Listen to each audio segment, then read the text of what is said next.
Three,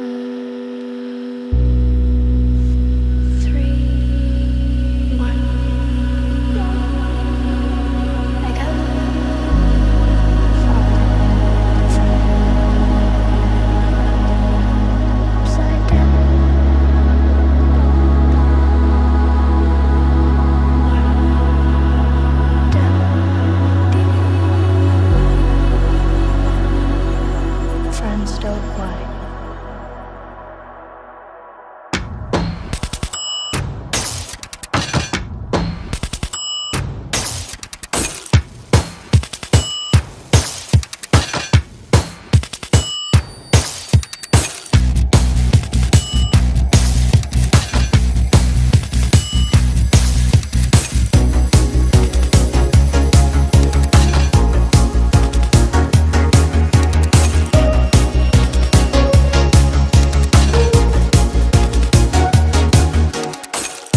I woke up in my head this Friday.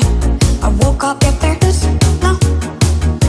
I woke up in my head this Friday. I woke up if there is no. The Demogorgon's not wrong. I know what I'm good. The Demogorgon's not wrong. But are you to know? The Demogorgon's not wrong. No, know what I'm good. I know what you once were. Just 'cause someone's from the Death Star doesn't make them just ignore. Someone's from the Death Star. Hey, just 'cause someone's from the Death Star doesn't make them just ignore. Someone's from the Death Star. Find him, call me back like there's something wrong. Find him, call a name. Hey, find him, call me back like there's something wrong. Find him, someone's from the Death Star.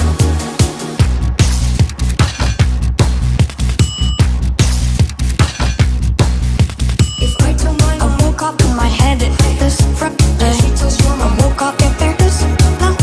If I tell mine, I woke up in my head this Friday. I woke up if there is no. The Demogorgon's not wrong. I know what I'm good. The Demogorgon's not wrong. But are you to know? The Demogorgon's not wrong. No, know what I'm good. I know what you once were. Just 'cause someone's from the Death Star doesn't make them just ignore. Someone's from the Death Star. Hey, just 'cause someone's from the Death Star doesn't make them just ignore. Someone's from the Death Star. Find him, call me back like there's something wrong. Find him, call a name. Hey, find him, call me back like there's something wrong. Find him, someone's from the Death Star.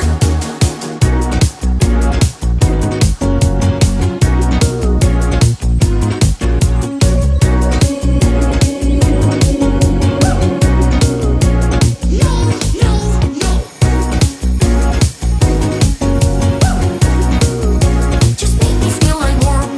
I'll take your ass like 1, 2, 3, 4.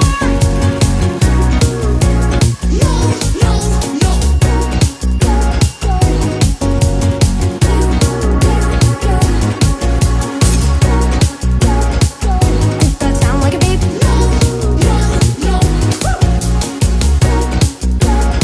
Just make me feel like more. Like there's something wrong. Just make me feel like more. But hello, everyone. I forgot there wasn't an ending part to that. That just goes abrupt like that. So that was all the fun stuff. But anyway, my name is Daramouthe, or Dare for short, and welcome to another DaraChat. I know the professionalism is high, and the enthusiasm is like dripping candle wax. It just hits you and then it quits. It's probably the worst I can do today. But anyway, I want to welcome a legend unto his own right, the CEO, or Theo. What? I saw your whole name, Theo Snodgrass. I'm like, how the heck do you come up with that one? Yeah, it's on my birth certificate. They just gave me that when I popped out. Ma'am, your son's name is Theo Snodgrass. Snodgrass. Our last names are Millers. What the hell's wrong with this kid? Goodness Yeah. sake. But I mean, where did you actually come up with that? Or is Oh, that actually your name? that's my name. Yeah. Really? Yeah. I feel a lot worse at this No, point. don't worry about it. Don't worry about it. It's Scottish, so apparently it means smooth grass. Uh, whoever made it up. So people at some point in my ancestry, people made that up, and they were like, "This name is dope. We should all go by this." Mhm. Well, Mr. Smoothgrass, how are you doing today? I'm doing awesome, dude. I'm happy to be here. I went to a wedding Nice. recently. Now I'm back in my hometown, Las Vegas, Nevada. Very happy to be here. What Uh, what what's the who's was like a family wedding? Is it like yeah, who's yeah, dear friend of mine, dear friend of nice? mine. I've known him for a long time. He's been single for a while, and he found a girl he likes, and he got married. Nice. Uh, she, I don't think she likes me very much. She put me in Oh, man whore timeout the whole wedding. I was getting what? cock blocked left, right, and center. It was terrible. I was getting shuttled away. Uh, It's terrible. I are was you are you like one of those people that are like I saw the movie, but are you like one of those people that's like the wedding crasher type? I think the bride thought I was. I was invited. So I went I was supposed to be there, but I uh, got the impression that the bride wasn't psyched about me being there. Let's just put it that way. I mm, don't know that for sure. I just that was the impression I got. And at one point, I was a groomsman, so I was really supposed to be there. Then I was right. taking a break. I was taking a break outside. I was vaping, and Yeah. then the bride walked out and walked right by me, and I was like, "Whoa, happy wedding!" Which is not the right thing to say, but that's close. That's a really good guess. Right. And a bunch of big vape cloud escaped from my mouth at that exact moment. She was like, "I'm not gonna come near you if you're doing that," and then just like shielded her face and just walked by. That was the only thing she said to me the whole day. uh So, yeah, I don't think she was a fan. Uh, See, that's where you almost have to like, look, here's a vibe. Just let's take it back a bit. Let's take it back a step and just kind of get back. yeah. Hey, happy birthday, happy Mazel Tov, whatever it is. Just let's just take a step back. Oh my gosh, but that does sound like it was a not a fun time. But because I mean, if you're invited, right, and you're the groom, Yeah. and all that stuff, and all of a sudden you're finding yourself being cornered off by a bunch of people, and like, what is this? Am I being directed somewhere? My cattle now? What's going on? Yeah. Oh my goodness. Well, at least I mean, if you had fun at the wedding, I mean, it was a Oh, great time yeah. at the It was wedding. lit. It was a lot of fun. Now, how far did you have to travel to? Ooh, ooh. Was outside of Las Vegas, Oh, but I know a lot of people up there because I'm from there. So, nice. hey, what's up, chat? How you guys doing? Hey, guys, go in there, relax. Although I won't say Rex, but that's not the right way. But no, that's pretty awesome because I've only ever traveled as far as Florida, and that's mostly Mhm. because of, Walt Disney World. Obviously, as a young kid, your family's like, "Yeah, let's go to Walt Disney World," and then your family kind of realizes that's like a 24-hour trip, just Mhm. or more. Oh yeah. So we had to. It was like a Ford van of some kind. Now, my parents have owned many vehicles throughout their life, but they've owned like a 12 passenger at one time. But this wasn't it. It was like a smaller blue van, like 7 passenger. And, their whole ordeal was that when every kid turns 12, we would go down to Walt Disney World. Now, obviously, Walt Disney World, even now, is not cheap by any measure, right? Like when you just imagine if you were to go by yourself, just you, Mhm. right? It's probably gonna be less than maybe $5,000, maybe, right? Mhm. I'm just throwing out the works there. I don't know. But if you have kids, and I'm talking like 5 kids plus 2 parents, Oh yeah. it's a lot of money. Yeah. But this is like early 2000s, right? So this is early 2000s, and they decided it's less expensive to fly down with that many people. So the best of the way is drive down, right? So, so you have stops along the way. We stopped at many different places. Like, there was a place I think it was Nashville or something like that. It was like a restaurant. They had some really good cinnamon butter. Okay, Mhm. I won my drawing. Oh, congratulations! Congratulations for that. I hope. I don't know what the drawing was, but I hope it went well. Congratulations. Um, I hope it wasn't like you won a drawing, because that'd have been weird. Like, look, I won a drawing. It was hand drawn. That might not be the. Sometimes it is, sometimes it isn't. But yeah. So it was a different time as a kid. But as I got older, I couldn't go because work and all that stuff. That's the one thing about being adult. It's like bills. Oh, for sure. Mm. Oh, I won. Oh.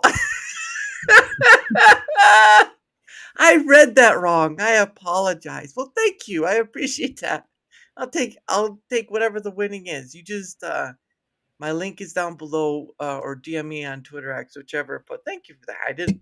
I had misread that. I apologize. I thought you won something. I was like, that's great. It's like it's I won something. Well, yes. All right. I didn't think that happened. Um, but no, but thank you for that. But yeah, so I mean, for you, beyond the wedding, have you done extensive travel? Yeah, I mean, I'm on the road a lot because I do stand up, so Hmm, I'm kind of all over. Like next month, actually this month, I guess, is July is coming up. yeah. I'm going to Portland, Seattle, Salt Lake City. I'll be in Spokane again, and then a bunch of stuff in Vegas. I mean, that's part of the reason I'm out here is because I don't have to travel as much, and it's way easier to travel. What's up, Selena? How you doing? Selena. Hey, Selena. Yeah, no, I yeah, I was about to ask about that because I know it said in your bio that you're a comedian, and Yeah. I was like, wow, so he's really funny, huh? No.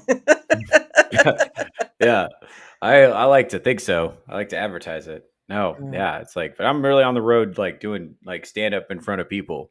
Like I'm wow. not. I didn't just like steal a bunch of memes from other people and post them and then put comedian in my bio. Like I really Yeah. do it. So that's real. I would have accepted that answer. Okay, I would have accepted that. I would have been like, "Wait a Yeah, second, so you can do that with memes? Hold on, hold on, hold on. Let me just write that down for a second." Well, yeah, because you hear all those stories about from all the different comedians about stealing jokes and whatnot. Like sure. I remember like there was like something like Dane Cook stole a joke, or Amy, what was her name? Amy, oh, criminy, she was in some movies too. What Yeah, was Amy that? Schumer. Talking about Amy her. Schumer, that's Yeah, right. yeah. Good lord, I heard she stole jokes too. So I'm like, at this point, who isn't taking a joke from here or there? He'd be a comedian, just saying. Yeah. Yeah, that's Wow. true. No, it's a lot of fun. Yeah. No, it's cool. I like doing it. It's a lot of fun. It's different now with the internet. Well, Yeah. it's different now. So it's like it's the cool thing about it is you can anybody can just do stuff and then film it and then Mm. post it online and start a podcast. Like Yeah. anybody can do it. I just had one of my buddies reach out to me today. He saw what I'm doing over on Touch Grass with Theo Snodgrass. That's my Mm. podcast. Saw what I was Nice. doing over there, and he's like, "Bro, how do I get started?" And I was like, "Bro, it's so easy. I will tell you. It's the hard part is like being consistent and getting Um, people to actually want to watch it, yeah. and that's the hard part. But like Yeah. just like getting the equipment is like super simple. Yeah. I mostly have Logitech stuff, and Mm, I'm a bit of a cheaper, except cheap does not always equate great, so be careful of mm, that. But yeah, I just that's though that's pretty, and you're right. I mean, the internet has sort of changed. Like, I think the big thing was like if you got like a next Netflix special or something, you'd be like the big top. But nowadays you can be your own. Because I had someone a while back who was on who got inspired to do sort of stand-up comedy in a way by watching like another YouTuber. I think it was like Markiplier and his friends, and he was mm. like, they can do that from home, so I can do that from home, that sort of stuff. So yeah, you're right. Basically, you just have a camera and all that stuff. Um, although you'll hear a lot of people say like, no, you need to do this, this, and this. I'm just like, okay. And Celtic Black says there's a huge difference between cheap and expensive, and that transcends all industries. Okay, yes, that is true between cheap and expensive, but some people will just call it cheap all around. So there is that. But you work with what you can, obviously, because I mean, some of this stuff I have heard people pay for this. like 400. I was like looking through Amazon, $400 cameras, you know, all, headphones that were it's just out of this world at a certain point. They have roadcasters. It's crazy. It's crazy. So, I mean, for you, do you cheap, expensive? How do you do yours? I try to keep everything as cost effective as possible. So my microphone I got for $30 on Facebook Marketplace, but it's Ooh, legit. It's a Yeti Nano. It's ooh, just secondhand. And then most of the stuff, like the mic stand, mhm, uh, somebody let me have the ring light's just a ring light. The nice. laptop's just a laptop, and then the Mhm, keyboard and mouse are just that. And then the desk that this is sitting on, I fished out of a dumpster. So, we gotta you make it do. You make do with what you can, and you make this setup. Honestly, as long as like the part of me that's on camera looks legit, like these yeah, headphones are $9, but it doesn't matter. They get the job done. You know what I'm saying? true. I've always been one of the things that's always been not a mystery, but it's sort of one of those things you kind of not second guess, but like question on, is when a lot of creators will, in some form of fashion, say you not up your production or up this or that. And I'm just like, what happened to just making because you wanted to make? Mm, Obviously, that again, monetization is part of this whole ordeal with content creation, right? Like I know you're on YouTube and some other places mm, as well. But I mean, for a big chunk of it, a lot of people do it because they can get paid out of it, which was, yeah. was a pretty interesting thing, I would think. But at a certain point, it starts becoming this thing of, do you create because A, you're getting paid for it, or do you create because you enjoy it? Now I know that can be a twofer right there. You can get paid Mm. and enjoy it, but it does seem like the sphere of content creation is this weird amalgamation of stuff. And at a certain point, I'm just like, I'm just here to do this thing because I enjoy it, not because I need to up my camera or production or whatever. Because I don't understand what that word means at that point. Is what does production mean? What does Mm, production mean for a content creator? Do I need to have all those 3D models or something like that? I don't know. mm. Oh my goodness. But I mean, so how long you been at least been doing this thing on the internet? So the internet, I'm pretty new to the internet. I think I basically didn't exist online before September Oh, of wow. last year. Yeah, I was just avoiding it. Mm, But now that I'm doing it, I'm like, I should have done this way sooner. This is so much easier than I thought it was. It's not easy. It's mhm, very hard. It's hard to be consistent, yeah, and the schedule gets demanding. And trying to mhm, like balance that with like going on the road and stuff is challenging. mm, But I should have done this way sooner because it's not. Once you get in the habit of doing it, it's yeah, it's not that hard. You can kind of learn it as you go. It's not. yeah, It's not something to be scared of. So what I mhm, would say to anybody who's thinking about starting something on YouTube or throwing some stuff online is do it. mhm. Do it tomorrow. Just don't expect it to become like the big top, No, creators. no. I That's my okay. first podcast had 4 views, and I knew that I could see the one guy in the chat, and I knew he was just hanging out, so I didn't feel bad. Mhm. And I was like, "Fuck, man, this is tough." And Yeah, it was rough, but it got better. It yeah, got better. The first one is always the shittiest one, and then after that, they get better. yeah, So just keep it pushing, keep doing stuff, and I think everybody should do stuff. And I was really blessed too. I know a lot of people who had been doing their streams for a while, and I got a lot of cool tips from them about stuff. So that yeah. always helps. Yeah, and one of them was, I mean, that's how I met you, was through Iron Mm-hmm. Oxide. Mm-hmm. And Shout out to Iron Oxide. in his, what was it? What was his show? Rogues Gallery. Rogues Yeah, Gallery, yeah, that's yeah. right. And that's where I met you. Obviously, they were making fun of you during the whole thing, so I was like, "Wow, they must really either hate him or like him, I can't tell." Uh, Yeah, so so there was like, Why you keep calling those things? Come on, man, just let them up."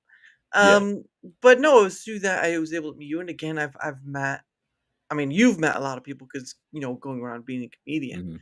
but through this, I've met like a lot of people who are creators or aren't creators, and that's been a fascinating thing because you not only expand your thinking ability, but I think you expand your perspective beyond your own personal bias because I think that's a big issue with this sphere of it is bias and ego, which is human, but Mhm.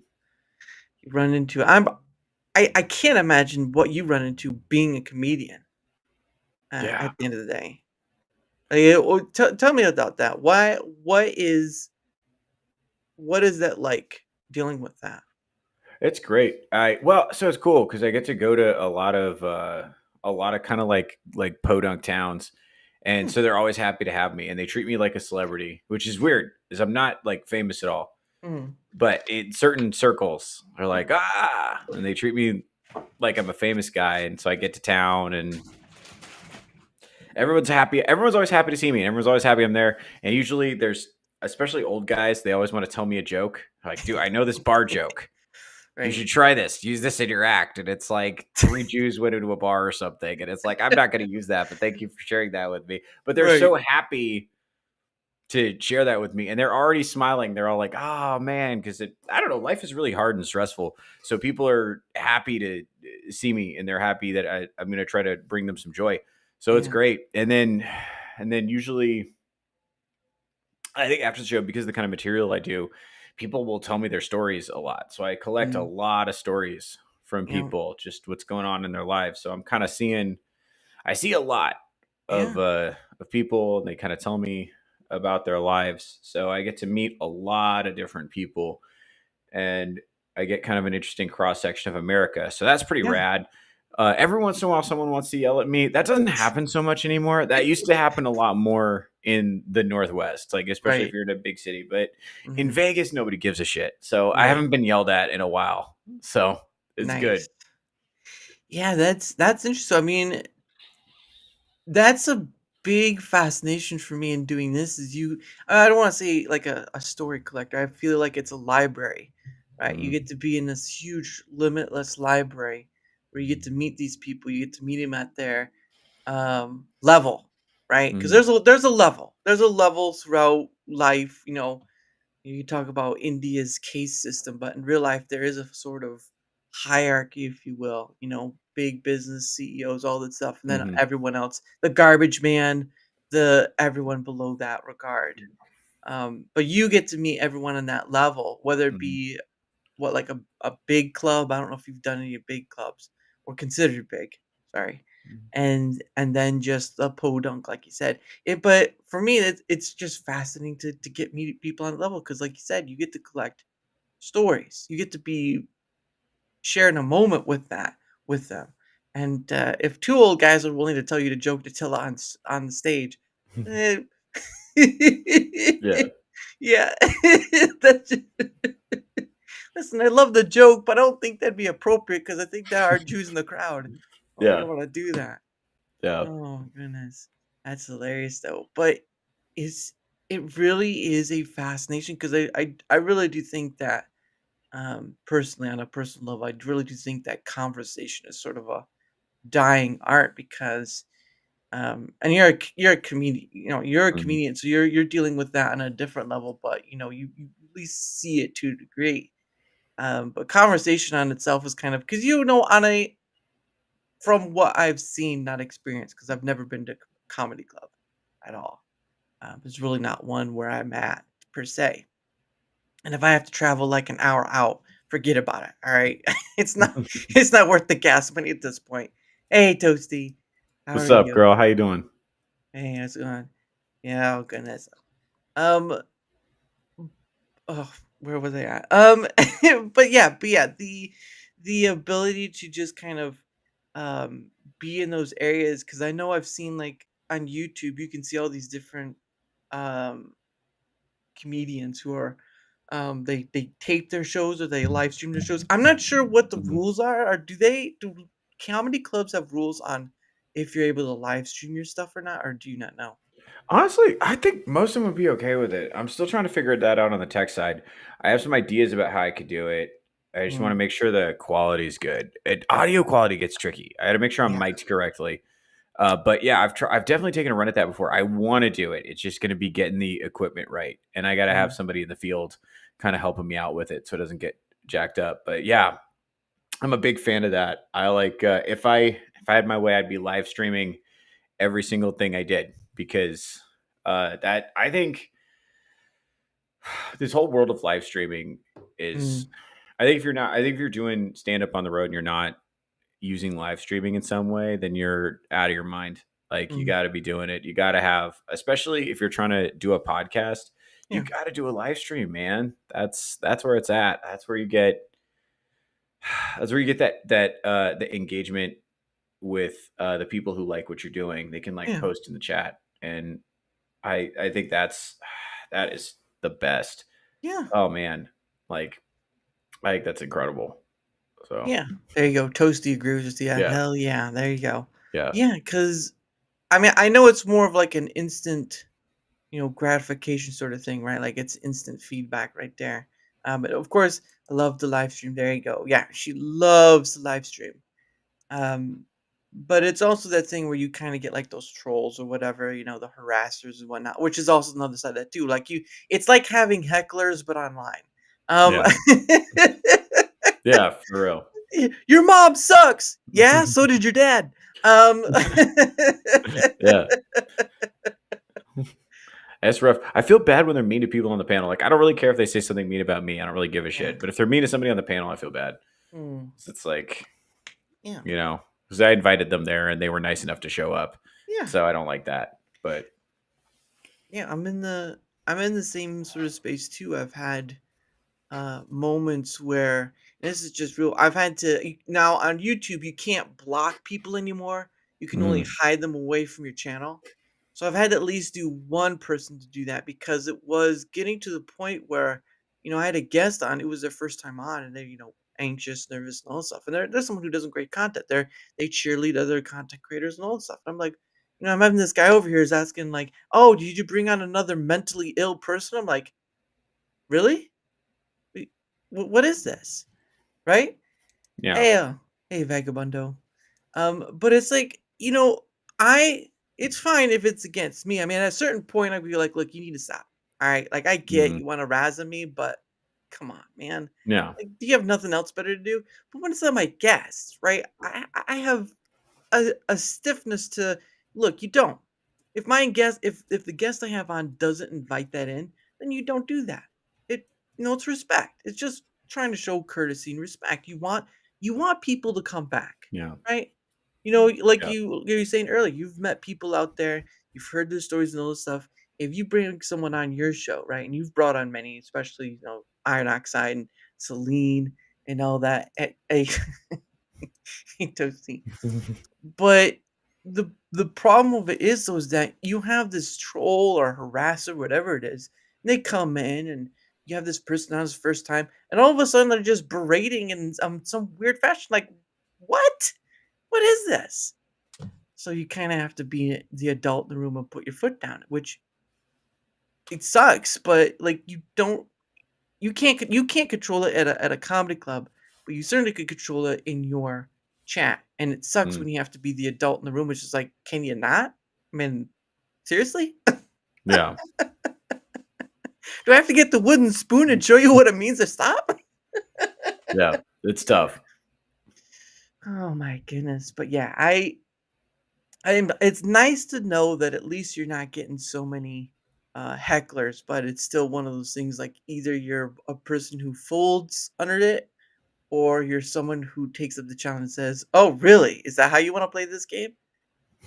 Yeah. Yeah, it's dumb. I get it. You get someone who drinks a lot. Obviously, there are those times I've seen like on YouTube comedy, some person drunk a lot or whatever, or oh, what was it? Or they just have some bad day or whatnot. I don't know, and they just kind of throw it at you, and it's just like, come on, everyone else paid a ticket. Why are you being such an a-hole, right? Yeah, I don't curse as much, but I'll call you out if I need to. Drink what? I just drink water. What's your problem? But yeah, I don't know. I just dislike like you. I just dislike that sort of thing because it deters people from, hey, I'm a happy drunk.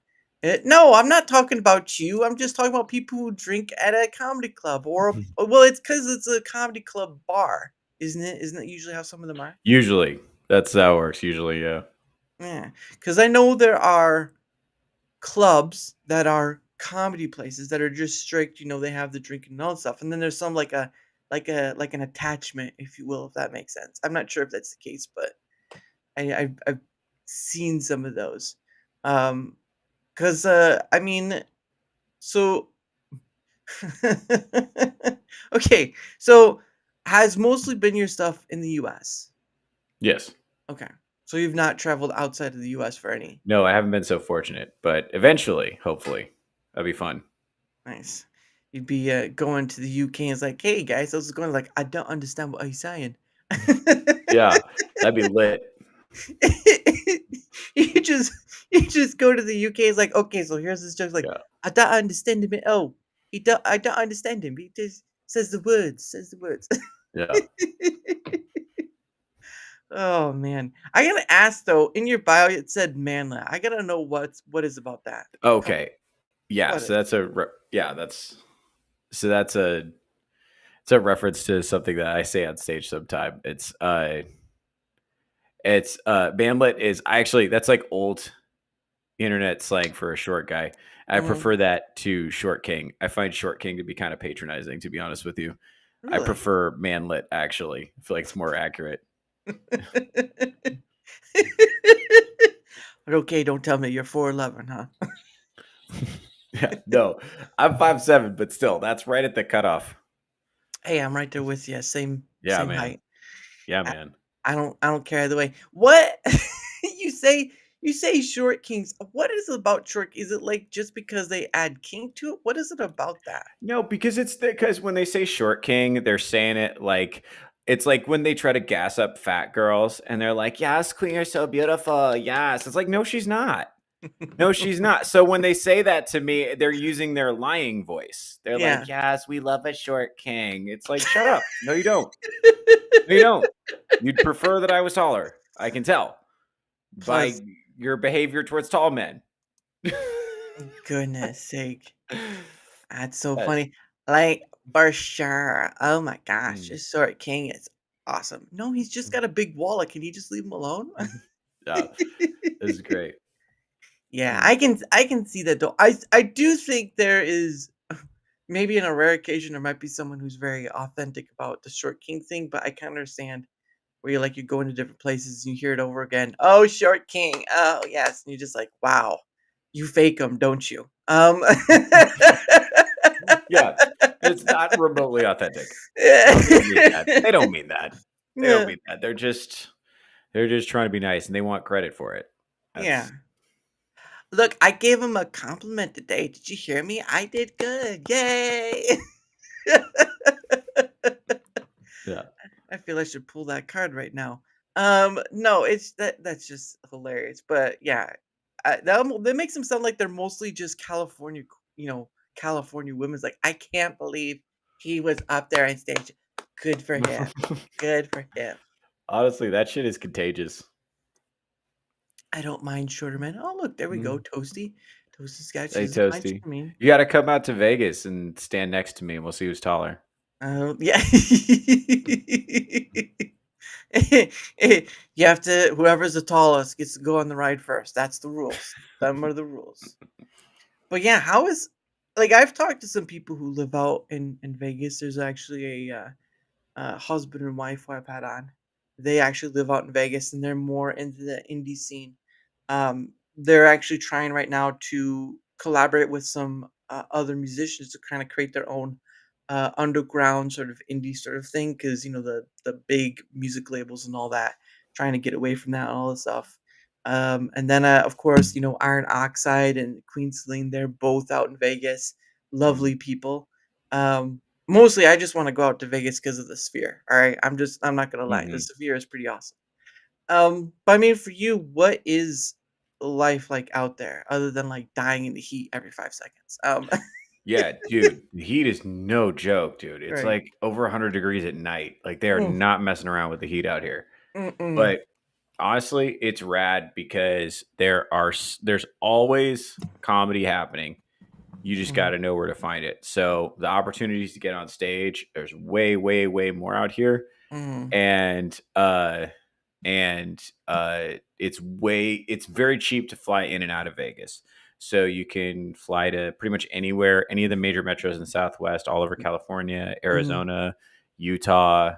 Next month, I'm going to Seattle, Salt Lake City, Nice. Portland, town called Coos Bay, Oregon. I've never been to, but yeah, all that Wow. is like very accessible from where I'm at. So it's pretty rad. It's a great location. And then I'm doing just a bunch of stuff just in Vegas. Mhm, It's a pretty normal town mhm. actually for the most part. It's just the strip is nuts Yeah. and then that's pretty much it. Like but if you like I mostly stay off the strip unless I'm working there. So Right. unless I've got a gig down there, I pretty much stay away because I'm not, you know, it's a great way to that's I like what I like about Vegas is it's all normal people and they Mhm. keep all their weirdos in one section of town. That's Wow. it. So you can if you don't want to see weirdos, you can just go to most of the city. If you want to see weirdos, that's where they are. I thought it was called Cirque du Soleil. Yeah. It's lit, dude. It's lit, dude. There's always cool shows in town. That's great. That's great. Also, There's Toasty, you got to come out to the next meetup. It's lit. You got to come out. because I know it's a pretty I know some people because I've seen some of the people for, like, the F&T thing. Hmm. They stay out at, like, some of those hotels, and it just depends on what you can afford, really. Um, but yeah, some of those places look nice. I'm scared of planes. Hmm. Well, I know that fear too. I'm more of heights rather for me. But yeah, I can understand that. Um, but yeah, I was talking to the Great Underground is who they're called. Again, they're husband and wife. Hmm. And I'll miss my kiddos. Okay, so you get two good reasons. One good reason, one sort of like understandable reason. Actually, both of them are. But I had asked them about this sort of thing too with Hmm. Las Vegas, and like there's some places you don't go at all. It's like they were talking about this one place where like the arch and the lights underneath it and all this stuff. Like you have to be careful in that area Hmm. because of all the muggings and stuff. Um, I can do Oop, nope. I can too pierce myself by heights. Yeah, I'm right there with you. Um, but yeah, I don't. I've the way before when I did want to go out to Vegas. I mean, I've always at least wanted to visit out. I'm scared of playing Suhan. Oh, look at that! There you go. Look at that. The Scream Queen herself, as is giving it out. So there you go. Yeah, understandable. Heights are the worst. Yeah, especially it's like there's nothing holding the plane up other than a few engines, and if they go, it's probably like final destination right there. I don't think anyone wants to be in that regard. Or when there's turbulence, right? You're flying and your plane has turbulence. Oh, buddy. Oh, I don't think anyone wants that. Um, but yeah, there was something I wanted to go to visit a while back. Was the Mirage, right? The Mirage is no longer there. Awesome. Hey, hey, you know what? I'm right there with you. Like I don't like fly either. Okay, all right. I'm just giving some look. Final Destination ruined it. All right, let's just leave it at that. Final Destination had that airplane thing. They went up in the air. They go boosh. All right, don't blame me. Blame movies. Okay. Um, That's where I'm gonna put my blame at. Just gonna blame Hmm. the movies. Oh my goodness. Um, but yeah, there was the Mirage. It was Love, the Beatles thing, Love out there that used to be, but because Mirage is no longer there anymore, I think they got taken over. Um, I would just because I have actual some family from my mom's side who does live out there, live on the outskirts of Las Vegas. But it's always a thing, like it's always a time thing, and then it's a money thing, and you still have to save up a few couple thousand. Like if you're there, so I mean you don't have to spend too much. But if you're coming from out of state and all that stuff, and you have to rent a hotel and food and all that stuff, it can get up to a couple thousand pretty easily. I'm gonna leave out the casino and gambling because that's an option. That's not a. Yeah. You don't have to go to them. They're kind of an option. You have to eat. You have to have some place to sleep. Otherwise, the weirdos that Theo said might come and jank you. So you might want to be careful of that. Get away! Get away! All I have on me is a credit card I didn't even activate. Oh my goodness. But no, that's pretty cool that you get to travel to all those places out there because again, you get to meet people and hear their stuff kind of on the ground floor and um as a comedian again, as a comedian, I'm sure that sort of like that takes up a big chunk of your time before you actually go on stage because I don't you have a set time, but Yeah. but so what is that in that regard like for you then? To getting to you probably not like not like a fan base, but just like getting to meet people and then you just kind of, they're just talking to you about whatever. That's great. That's the best part, honestly. After it's over, because doing the set is fun, but then talking to people after it's over is great. Because a lot of times people want to talk to me about stuff, and they want to tell me, "Oh, that thing you said that reminds me of so and so," and then Mhm. they tell me about stuff, and that's the best part. Because you get to kind of, and then people invite me to stuff. Like I was, like sometimes they'll invite me, like, "Oh, come do karaoke with us" or whatever, and it's like that's okay. But you know, it's nice. It's nice. I talk to a lot of like bartenders and bottle girls and stuff like that, like people in nightlife. I can meet a lot of those people who work at the Nice. venue or whatever, and Mhm. they usually got crazy stories and they're up to stuff and they have Wow. experiences. So I learn a lot. I learned so much about the world doing Mhm. that. And uh it's nice to know what I'm saying that's resonating Mhm. to resonating with other people, and then it's also that's also helpful for when I go to write stuff. It's Mhm. helpful to know what people are kind of thinking about and stuff, and to hear the Mhm. stories people tell me. So it's a lot of fun. I really like it. It's great, and getting the chance to talk to so many different people. Mhm. And that's the thing, is like everybody's happy to see me. Mhm. I like that. Everybody's happy to see me and they want to tell me stuff. And Mhm. they're really excited because I'm actually interested. I'm not pretending to be interested. Right. I want to hear what they have to say. Like, tell me your weird story about stuff. That's interesting.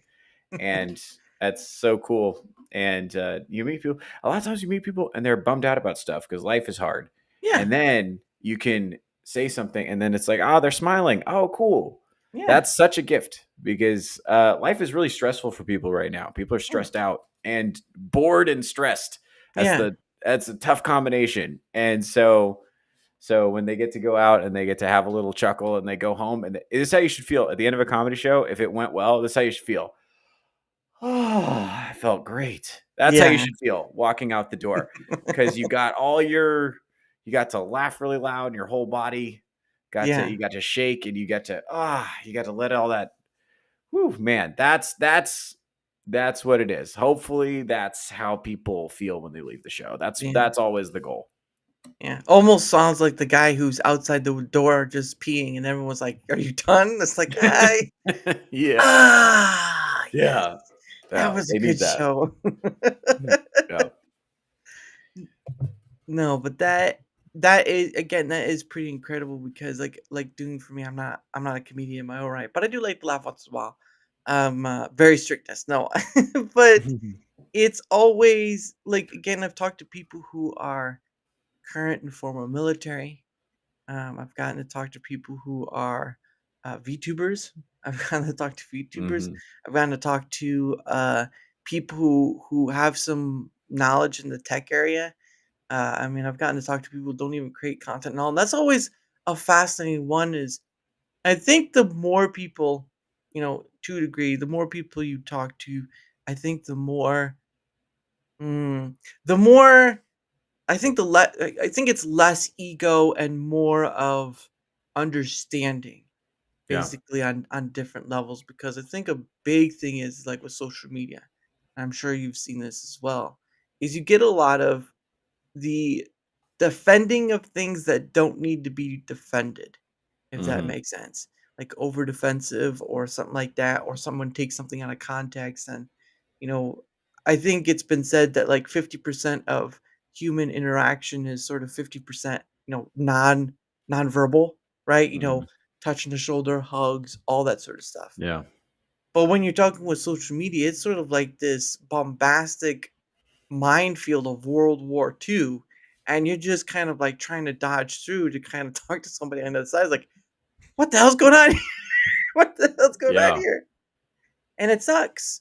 It really does, because while there is a way of having what animosity and the ability to talk to someone like across the side of the globe, there's also another part where you're missing out on this thing where you can see somebody and say, "Oh, they're laughing at this thing," rather than just me reading in my own voice and thinking that they're being an a-hole, right? I mean, it's it's such a technology has been such a great thing and allows to connect from afar, but it's Yeah. also kind of been that other example, the bad portion of it, where you have a lot of people use it like an axe and cleave people in two, and it almost after a while it just seems like a personal bloodbath, and I don't enjoy that.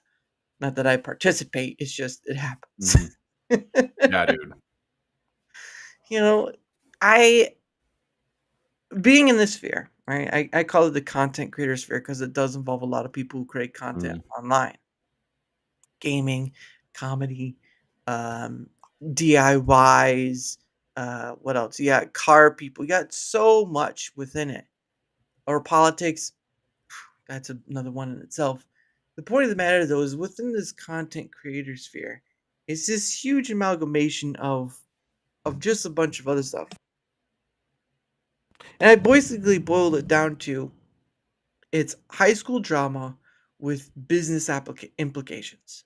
Mm. I Yeah. almost said applications. That would have been very wrong. It's business. It's Yeah. business implications because a majority of people who are doing this, you're monetized, all this stuff. You use it to make business. Like with you comedians, they use it for business. All this stuff because that's the tool. It is a tool, Yeah. right? The internet is a tool, and it can be used greatly or poorly, either or. Um, but it's just a sad fate where it's just that's the viewpoint. There's some good parts to it. I won't lie. There's some good parts to it, but they get so overshadowed by all this egoism and elitism and you have to work hardism and all this other stuff. Because at the end of the day, it should be like what YouTube first started out with. You're just posting videos because you were having fun. Simple, right? You add money to it to earn, and while there is some great benefit to it, right? Like for you, it's another piece of revenue. Because I know there's a content creator I used to follow. I don't follow very much more. Chrissy Mayer is a comedian and stuff, and she has her own podcast or thing talking to big people or whatever, or other comedians, I should say. And that's another form of because she still goes out, performs, does shows, all the stuff like you do. But she also has this other pocket of income and all stuff. And she just had a kid not too long ago. So, there's that. Um, but it's just like after, after YouTube was bought out by Google, obviously, and then you had some time after that, monetization started to become a thing on YouTube. At the beginning, it was great because people were able to earn. Um, or just have this ability to earn is a way of doing something, right? People give donations or super chats, whatever, the whole shebang. But at this point in time, it feels like it's I don't know how to word it properly. It feels like a conjunction of the reason of why one truly creates is less so than my business relies on this. I've got to make sure I'm meeting these quotas and all this stuff. And it's sort of like changing one 9 to 5 to another. And it's just like, really? I don't know. What's been your experience, at least with that? Well, I'll tell you what, it's really useful Mm, for like extending the reach of my comedy, and also it's so making stand-up comedy shorts is really time consuming. mm, And if you fuck up setting up the camera, especially if I'm out in the field by myself, If I Mm, fuck up setting up the camera, then I'm fucked. And then you got to edit it, you got to get the audio right, and it's everything can be good, and then the audio can fucking suck, and you're like, well, mhm, that was shitty. mhm, But then podcast content is way easier to make, mhm. so I love that. And I've had actually really good this last episode of Touch Grass, just a Mm. couple days ago, we shot this. So I reached out to this girl. She is like sort of like an uber feminist, and she went viral on TikTok Wow. because she was dating women, and she Oh. was like, "This is really hard. Oh my god, do men have a point?" Right? And so then her whole audience now, it's like 500,000 dudes saw her video and were like, "Welcome to the club. Dating sucks." And she was like, "Ah." So, but now she's in this interesting predicament Yeah. because she's this like uber feminist, uber leftist, and her whole audience is like angry dudes who don't necessarily like her very much. But Mhm. she's trying to make the best of it. She's trying to talk to them. And so I saw her doing this. I was like, "Come on my show. Come hang out with me. This is what we talk about over here." And Yeah. so I talked to her for like 2 hours, and we didn't agree on stuff, but we were really nice to each other, Yeah. and we got along super good, and I'm probably going to have her back. And that's to me, and then what's crazy is she's interacted with a lot of other people in the kind of man woman discourse space, and so far a lot of other people have been really mean to her, but I Yeah. was, because I was nice, now I can, now I can have her back and we can do cool stuff. Like, to me, that's what the internet should be for, Yeah. like, is just let's talk to each other. Like, we don't have to yell at each other, we can be nice, and we don't have to, we can disagree and not be rude. Yeah. And so that's what I like to do. I like to like talk to people who are kind of different and see what we have in common and see what maybe we don't, and kind of break up the echo chamber a little bit. It's Yeah. very easy to kind of get stuck in your bubble over Yeah. here, So Mhm. I'm psyched about that. That just happened. I don't know what the downstream implications are going to be of that, but I got a bunch of people in my sphere who also want to talk to her. It's like, it's not that often that we get like an honest to God, like, feminist leftist in this side of the internet. So Yeah. it's like, I honestly thought she was a trooper for even showing up. The chat was pissed. The chat Wow. did not like her very much, but I liked her. I Yeah. thought she was cool. I mean, I've talked to her more than just on the show. I've talked to her at DMs too. She's a nice girl. That's She's a nice good. girl. But yeah, you're not wrong. I mean, what is this tool that allows us to talk miles or halfway around the world, and yet all we seem to do with it is bash people over the head because we don't agree. Well, we're not going to always agree. We're human beings. I mean, that's the biggest that's the biggest agreement I think we can come to is we're all Mhm. human beings at the end of the day. Some of us can speak English, some of us can't. That's probably the difference. Mhm. Yeah. But I mean that's been my thing sort of too is like I don't, I mean there's some people you kind of avoid because of just they may not be open or they may not care and they may just try to ruin things, Not saying they will, I'm just saying there's that possibility. So Mhm. you kind of are hesitant. But I think for you to do what you did is, taking a risk because I think that's what a lot of people need to do with this sort of thing is take a risk. And yeah, you could take a risk where it could end your show, or you could take your risk and it will be a bounty so big that the blessings will just flow from that because it's so unfathomable what this thing is. Me, I've always been about the conversational aspect. I don't really care about status. Like I've Mhm. heard stories, like there will be some content creators who won't come on someone's show because they don't have the numbers, and I'm like, what kind of fudging ridiculousness is that? I get you built yourself up. I get that, right? But if it takes someone's numbers or Mhm. them to pay you to come on, now obviously there are some people where that is the case because time, Mhm. time, money thing, if they're really well known or whatever, understandable. But if they're not, it's sort of like if I have to have numbers for you to come on my show just to talk about whatever, then maybe you're not worth having on at all. Because time is of the essence. I think people need to understand it. Time's of the essence at any point in given time of your life. Time is of the essence.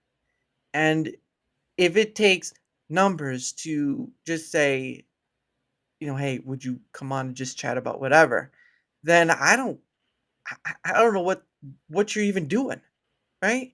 Like I don't care I don't care about the status. I don't care about if you're some big well-known person or not. What I care about is, are you willing to take up an opportunity just to have a conversation about whatever?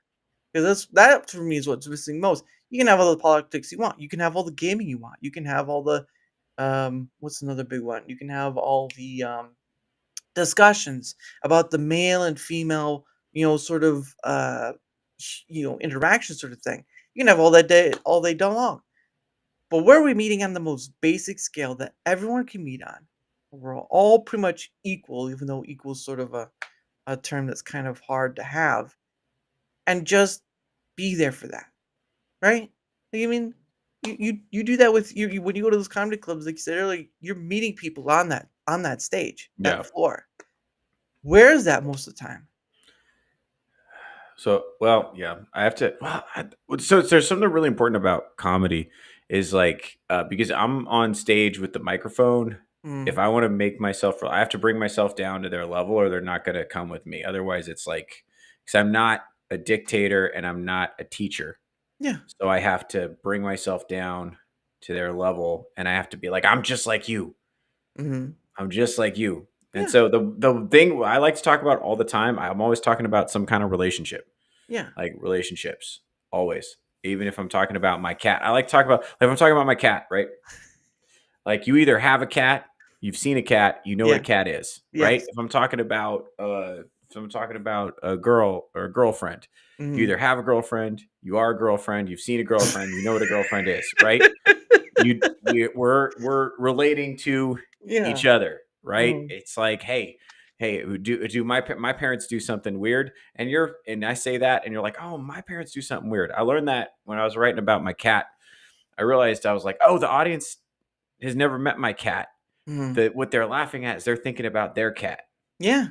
Or right? cat they So met. Yeah. right. That's the point of connection. And my thing is like, I don't like to get super obscure with it. I like to talk about things everybody understands. Everybody understands relationships because everybody has relationships. The whole world runs on relationships. Yeah. Everybody's Different either you're forms. Yeah.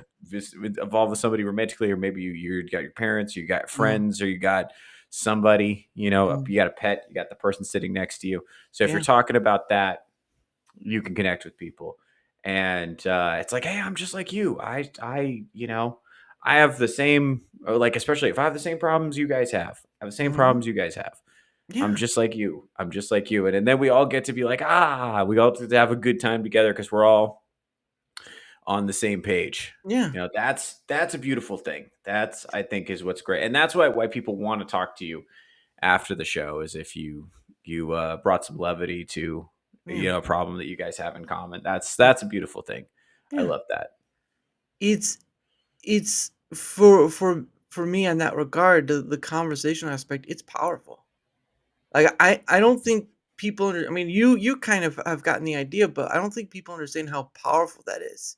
When Mhm. you can just sit down with someone. I know obviously you sat down with someone who's very off the cuff, on the other side of the fence, but at least you're able Yeah. to enjoy that time. But I don't think people understand how powerful the conversational aspect is, because it's that basic form of connection, right? Now, again, technology has helped expanded that so that we could talk to people from Norway, talk to people from Australia, Alaska. I've talked to people from, I think one I had from Sweden. I have Germany, UK. I had a Scotsman on over the weekend. The point of the matter, though, is that we Mm. have this thing that's probably the most basic thing ever, right? You learned to talk when you were, I don't know how old, and talking with other kids and whatnot. But yet, at a certain point, we start drifting off away from the most basic tool we all have. We can sharpen or whatever, and we start to get dull with it. Not in the sense like dumb, but sort of like dull and like we don't really know. And then we use technology to kind of keep that separation. And it's not trying to say technology is bad. It's us that uses that thing to make that separation. Because I mean, people can talk about TV shows, movies, and all that stuff. But I think, again, I think at the very basic core, I think people um, tend to forget how powerful that sort of thing of conversation, and not just like in conversation, like relaying information, but just a moment in time to share with people, right? Like you do a comedy show, you most likely don't know when you're gonna be back unless they ask you, like, here's a set date and time and stuff. You don't know when you're gonna be back to see those people. And the next time you come back, some of those people might not even live there anymore. And they might Mhm. not be alive anymore. Mhm. Their total mindset might have changed. Yeah. A person changes over time. That's the funniest thing that I think the funniest thing is that we have a word constant and we have a word change. And we put them together as if it's the same thing, but it's very paradoxical. Change is constant, Mhm. but not. Yeah. You Yeah. almost fry your brain on that one. Good Mhm. lord. But I mean, again, you already see it for yourself. I mean, yes, you do comedic stuff and more, but you see the power of what having a conversation can have with somebody. And yeah, you're not always going to agree, but isn't that the most fascinating part? Is that you're not always going to agree, but you can still walk away unscathed? Mhm. How fascinating is that? Yeah. Uh, it's ridiculous. But anyway, it is the top of the hour. And so what Mm. happens is that I set aside some time for me and my guest, you, to promote ourselves and promote our stuff and whatnot. So hold on, let me get here. So I did put your I think it's a link tree. Let me Mhm. check. Yes, you have a link tree, so I did put that down there. But if you want to sell yourself, not like the girls in Las Vegas, all right, don't do that. Yeah. We don't need that here. But if you want to sell yourself, in a way, the floor is yours, good sir. That's great. Well, hey, my name is Theo Snodgrass. I'm a comedian and podcaster out here in Las Vegas, Nevada. Uh, if I do a little show called Touch Grass with Theo Snodgrass, that's 11 a.m. Pacific Standard Time every Saturday. Go ahead Mhm. and follow me on YouTube. Follow me on Rumble if you want to catch the show. Follow me on X. That way you can keep track of all the places I'm performing live. Follow me on Instagram. Buy something from the merch store. Everything is right there in the link tree. So go ahead and follow that and keep track of me. That'd be great. Yeah, and he gets made a lot fun a lot by his friends. So if you want to see that, make sure you follow. Yeah, it's a lot of fun. We have fun over here. Oh, goodness. Yeah, but again, his link tree is down below, and all that stuff. I find that having something like Linktree helps with when you have so many links to go for. And Mhm. some people, man, they just have so many places. Because I'm only on Rumble and YouTube. I'm not on any. Well, I'm on X too, but I'm not. Um, I'm not. I don't stream to there or whatever. I have my myth with Twitter X. But yeah, I only have so much uh mental bandwidth to do this stuff. Mhm. So there's that. And hello Slidey, how are you? And she says Snodgrass. What a name. Well, yes, Yeah, it's Scottish. So technically you said it means smooth grass, right? that's right. Yeah, So if you don't want to say Snodgrass, you can just say Mr. Smoothgrass. That might actually yeah. sound a lot better. Grass is smooth? What? What's Mhm. this?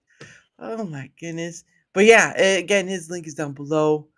Give him a look, and if he's worth a follow, why not? Right? I mean, he's a comedian who talks about just a whole bunch of stuff, and the main goal is to make people laugh, but it's also part is to connect with people on just the ground floor level, which we're all at a certain point. We're all on the ground floor. If not, you'll end up there at the end of the day. Yeah. Oh my goodness. Okay. Now to get my thing. All right. Now obviously, um I am both on Rumble and YouTube. But if you wouldn't mind leaving a like, sharing the content, leaving a comment or follow, anything that helps with the engagement factor on either end is much appreciated because not only does it help with being seen more, like all content creators want to be. I mean, like if some content creator says I don't want to be seen very much, then either they're lying or there's something else going on. Joe, be wary of that. But uh, they got something sneaky going on. I'm just saying. All right. But yeah, any help with the engage vector, and also helps with having other people on, like Theo Snodgrass, like Iron Oxide, who I've had on, like Scream Queen Celine, who I've had on. Very lovely, very much a um animal lover is what she is, because she has a few Mhm. dogs herself. Yeah. Um, but lovely people, and I've had on uh just so many people, some who are considered big, some who aren't. I think it doesn't matter. I don't care about status. I care about having conversations with people who are willing to take up the opportunity for it. Because you never know what you're gonna get. And Mhm. silly or outrageous, that's the fun of life right there. But any help with the engagement factor is much appreciated. Of course, uh, uh, I have a link down below. Once, oh nope, that wasn't private. Uh, wrong, wrong place. All right, I have a link down below, sort of like my own link tree. You go on down there, you'll see my Twitter X, you'll see my email. I do have a link to Discord, but it's mostly just for DMing. I don't do a server. Look, I have a full time job. I only have so much mental bandwidth.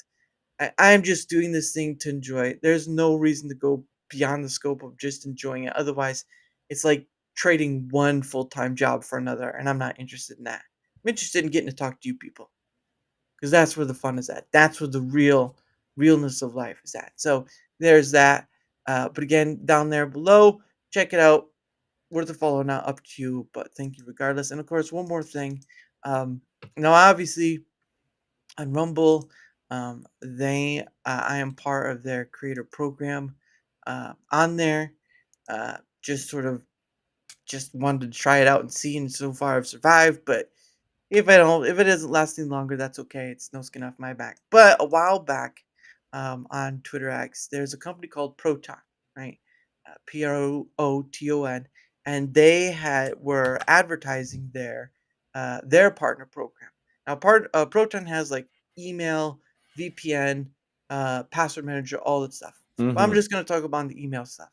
So, um, you can always link and check out, and there's more stuff to talk about. There's just three quick things I'm going to give you of why I'm promoting, because I do use this product on a daily basis and I enjoy it. One is that they're very good about deterring spam. Very rarely will you get something in. Very rarely will you get something in, and they'll tell you it's phishing or something like that. But at the end of the day, they will. They're pretty good about defending against scam. And if you've had AOL, iCloud, Gmail. If you have YouTube, you have to have Gmail. You'll understand what I'm talking about when you see spam mail after spam mail. I once I I left my AOL alone for a long time, right? Like 3 days after, I had over 100 pieces of spam mail, recipe stuff, all this weird little. It's insane with Proton. Nothing, barely anything. The other part is that they allow you to use a alias email. So say you want to sign up for a loyalty program, right? Some ice cream or whatever. I don't know, whatever food you like, spicy or not, I don't care. The point of the matter is that what it does is that it allows you to use like this sort of usable email, but it's not your actual email. And what it does is you can use that and it will direct any mail or something, back from that company to your actual email. But let's say that company gets a little too friendly with that email, right? And they get a little too spammy. Guess what? Mhm. You can just flip it off like a switch. Don't get anything more from them. So there's that. And the last thing is that they, even with their free, there are no ads, right? Your inbox is your inbox, not scanned for what are they called? Targeted ads or stuff like that. At the end of the day, it's yours. Free or paid for. There's paid for, you get a bit more, but there's also free. So you can go to that link, check out the stuff. They have a list of how much it costs per month for paid or for free. Doesn't matter. I'm promoting it because I believe in the benefits. And yes, I do get a little something for it, but I doubt I've gotten maybe more than a penny. Because I'm just I'm not that kind of person, but also my sales record are not up to par. If I were an insurance salesman, I'd probably be at like the 50th place. But the point of the matter is, I'm doing it because I believe in the benefits that they provide. And whether or not you sign up for anything doesn't matter. What matters is at least you're willing to take a look, see if Mm. it's worth it for you, and go from there. Again, link is down below on both ends. If nothing else, at least you gave it a look. And that's all that matters. That's all that matters. So thank you for that. Yeah. So that's the fun stuff right there. Try especially like if you're a comedian, you're trying to like, hey, I'm gonna be over here in Wisconsin or over here in Minnesota. Yeah. And come winter time, it's like, hey, I'm gonna be over here in the coldest place ever. Why don't you get out your car and drive to me? Yeah. Oh my gosh. Because where I live in Indiana. So Las Vegas is in Nevada. I live in Indiana, the state. And so during the winter, this past winter, there's like one day where it got to like -10, right? And so that's Mhm. usually the kind of weather where your car doesn't start. So yeah, it's not a fun time when that happens, but it is what it is. Um, so lucky for you. But I mean, you travel around, so maybe not. Mhm. Oh goodness. But yeah, I again I just want to reiterate that conversation, especially on this basic form, is so powerful. And again, I've had on over 200 various guests with DaraChat. It's not like collecting Pokemon cards or something like that. That's not the point. It's about a limitless library I have access to. And yeah, sure, I've been told no, right? Like you've probably been. I mean, how does it work for a comedy club? Do you have to go out and ask to be in the comedy club, or do they come to you? Well, sometimes I work with bookers, and usually, or sometimes another comic will put me on a show, or sometimes I book it myself. Mm, But a lot of like the all the stuff I'm doing next month is just like networking with people and reaching out to people who book shows and sending out mm, tape, and then they'll put you on something usually. mm. So yeah, it's a good deal. It's a good Yeah, deal. because I imagine you have to at least deal with rejection to some degree, Yeah, or yeah, and yeah, yeah. yeah. That's Sometimes I'll send people tape, and they'll be like, "Ah, no thanks," and it's like, "All right, fine, all right. I didn't like you anyway." Who's this Snodgrass? He just sounds snotty. Yeah, yeah. People are not fans. It's fine. Goodness sake. Yeah, and I've in my own way I've dealt with, pe- look, I've had a few people who've been guests before end up blocking me. I've had people say no, obviously, or they don't reply at all, which is always a fun Mm, one. They don't reply at all, and I'm mostly doing through my communication through Twitter X, right? Like that's where a majority of people are from. Some are I've done an email one, I've done few from Discord, but it's mostly through Twitter X that I've done my communication, and it's this weird thing where, you know, obviously I have to try to describe what my show is, which is basically it's a free flowing conversational show. No gimmicks, no gotcha. There's no real topic. It's just two people conversing about whatever comes their way. And some people like, wait, so what is it again? It's like mm, and you're just like, it's a free flowing it can be hard. It can be hard because trying to describe someone what it is when to me it's basic. It's a very basic nature of what a conversation is. But describing it to someone else is sort of like trying to describe algebra, like plus two minus this three, carry the one over, divide by the five that's somewhere in the center. That that kind yeah. of stuff. But I mean, it's when I can sit here personally and get to say I've had an over 200 various guests where for some content creators, at least some of the ones I follow to some degree, it takes them over a year or so to even get that many on. And it's not like some competition, right? It's just showing you that there's a big, huge swath of people willing to talk about whatever if given an opportunity. And I think that's where this thing is that it's a huge, limitless library of opportunity. It's just you get people who are afraid, anxiety ridden. You get people who are, they. I've had a few times where I've come across people who say, "Look, I don't believe I have anything interesting to say." I'm like, "You don't know that." I, I, Mhm. I truly believe when people say, "I don't believe I have anything to say." You haven't met me yet. Yeah. You haven't met me yet. That's where because I tell people like if you can answer what the color of the sky is, you're good to go. Like, it's that easy. It's that Mm. easy. And, but it's still you still have the difficulty and all this stuff, and some people like, "Oh, no," or whatever. I've had so I've had a few people cancel at, like, the last moment, like, at the very like, the day of. I had one end at, like, a few hours before because something came up or whatever, and I don't I it's a tragedy in its own right. Probably because I have no idea what to talk about otherwise. Well, great. That's where the true value of a conversation lies, is where you don't know where it'll go. You don't know where it'll start. but you'll be glad you've come on anyway. So yeah, I look forward to that nightmare.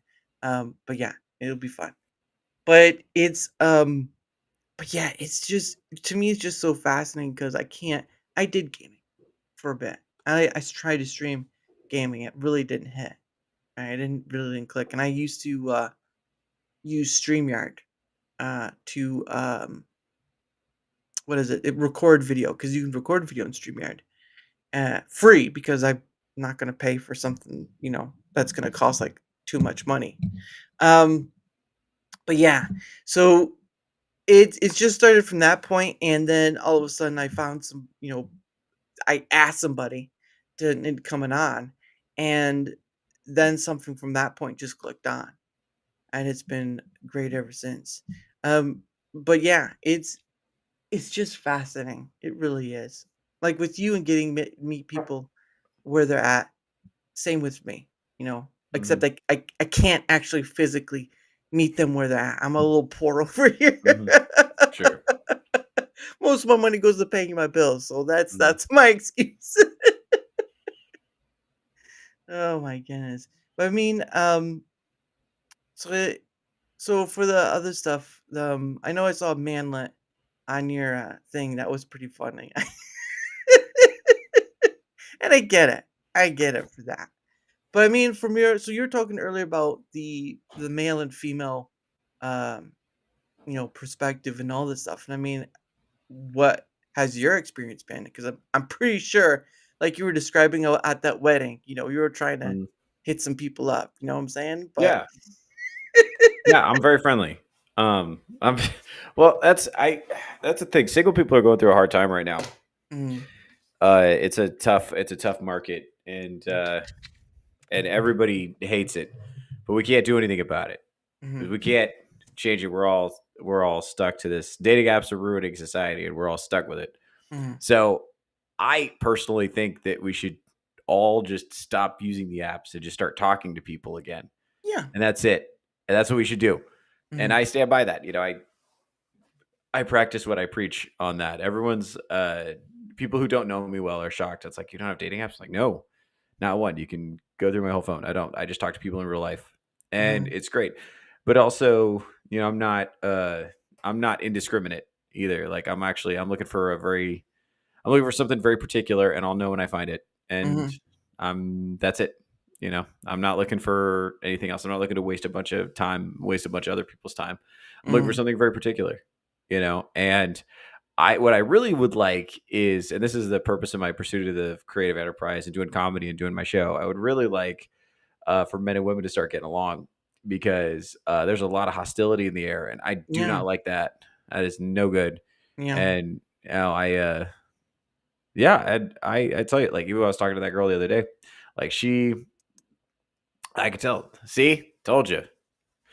Yeah, come watch my show. You'll love it.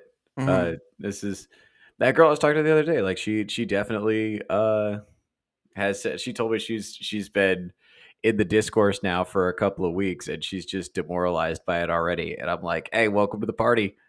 yeah, I've been in it for a while and it's definitely tough. It's definitely tough. It sucks because people are so hostile and angry and they're skeptical. mm, And like, I actually genuinely do. I just want to talk to people. And yeah, so that is met with skepticism because, like, every time I talk to somebody and they tell me their story of like what they're upset about or why they hate being single or whatever, I learn a little something and then I can yeah, take that forward and I can maybe write a little something about it or talk about it on my show or whatever. And that makes the world better. I'm doing my little part over here to try yeah. to understand the situation better and heal the world. It may not move the needle much, but I'm doing my part. Hey, every inch can be a mile. Yeah. Every inch can, well, and give an inch, take a mile. But yeah, every inch Mm, can be a mile. And that's pretty fat because I mean, you have shows like, what's that one show that invites those like only fangirls on? mm, Oh, I'm trying to remember, but they're like these two guys. Oh, I can't remember, but they invite these women on, and you have this sort of discourse back and forth of like, oh, they're only sort of OnlyFans women or women who whatever, and it's sort of this huge discourse that really doesn't go anywhere because you have this like one side like we're correct, we're right, and all this stuff, and the other side that's believing that manner for themselves is we're correct, we're right, and all this stuff. And the most important part about it is that, yes, you're both right, but you're both wrong. Hmm. And again, this whole thing about talking with people is getting beyond your own personal. It's not trying to get beyond your own personal core stuff, right? Like you believe stuff, I believe stuff, all that. Okay. You got a question here, by the way. Question for Theo: how do you meet women in the first place? Also, you ever worry about being one of those poor guys getting humiliated on the TikToks just for asking a girl out? Sure. This is a great question. So, there's a couple of things going on here. So, it's pretty easy for me. I'm kind of blessed because I do stand up comedy. So Mhm, it's really easy for me to get in front of people and get people's attention and find people to talk to. mhm, And I do think about that sometimes. I do. However, if somebody made a humiliating TikTok about me, the mhm. benefit is that I have a podcast, so I could just show it on my podcast and then start talking about it immediately. Yeah, So it would end up being content for me. So it's kind of a win-win. As long as I didn't do anything that I was ashamed of, I'd be yeah. okay. And I generally don't. Mm, So I'm a big fan of the indirect approach, actually. So the meta right now is like walk up and be like, hey, you're pretty, give me your Instagram. And that's cool. And like if I'm on a show, like if I'm doing comedy or whatever, and there's like people who want to talk to me, I'm like, hey, all of you follow me on Instagram, it'll be cool. And then mm, I'll like, if there might be somebody I want to message after that or whatever. But usually I mm. like to be kind of alone after the show. Oh, yeah. But then I do like to get, but like if I'm meeting somebody kind of in the wild or whatever, I'll Mhm. just ask them questions. Like I think it's important to approach somebody without not like you want something. Girls don't like Yeah, it yeah, when you're kind of, they don't like that feeling of being like sniffed by a hungry wolf, yeah. like, they don't like that. They don't Yeah. like that, but if you're just like, one of my favorite questions is, what do your tattoos mean? Mhm, That's a great way to get to know somebody because everybody's got tattoos now, or mhm. whatever. You just ask them a genuine, sincere question. Don't ask them about work. Oh my Yeah, God. I hate that question. I hate, what yeah. do you do? Do you like it? I hate that question. Stupid. Stupid. Waste of time. Nobody enjoys answering that question. Yeah, Even people who do like what they do don't want to talk about it. So yeah. ask people genuine personal questions and be interested in the answer. And guess what? This is the thing. I think where people get fucked up when they approach girls is they assume, oh, you're pretty, therefore I want to date you and I'm going to Mm, try to make you like me. That's yeah, wrong. You don't know if you like her yet.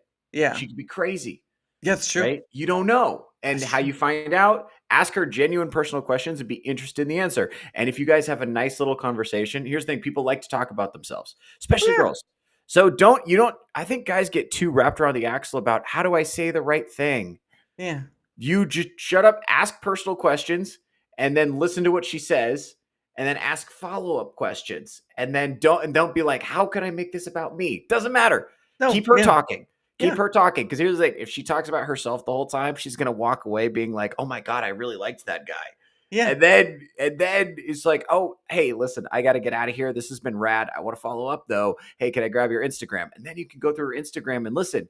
You can have a great conversation. Then you go to her Instagram. Oh, her butt cheeks are out. No good. No good. No good.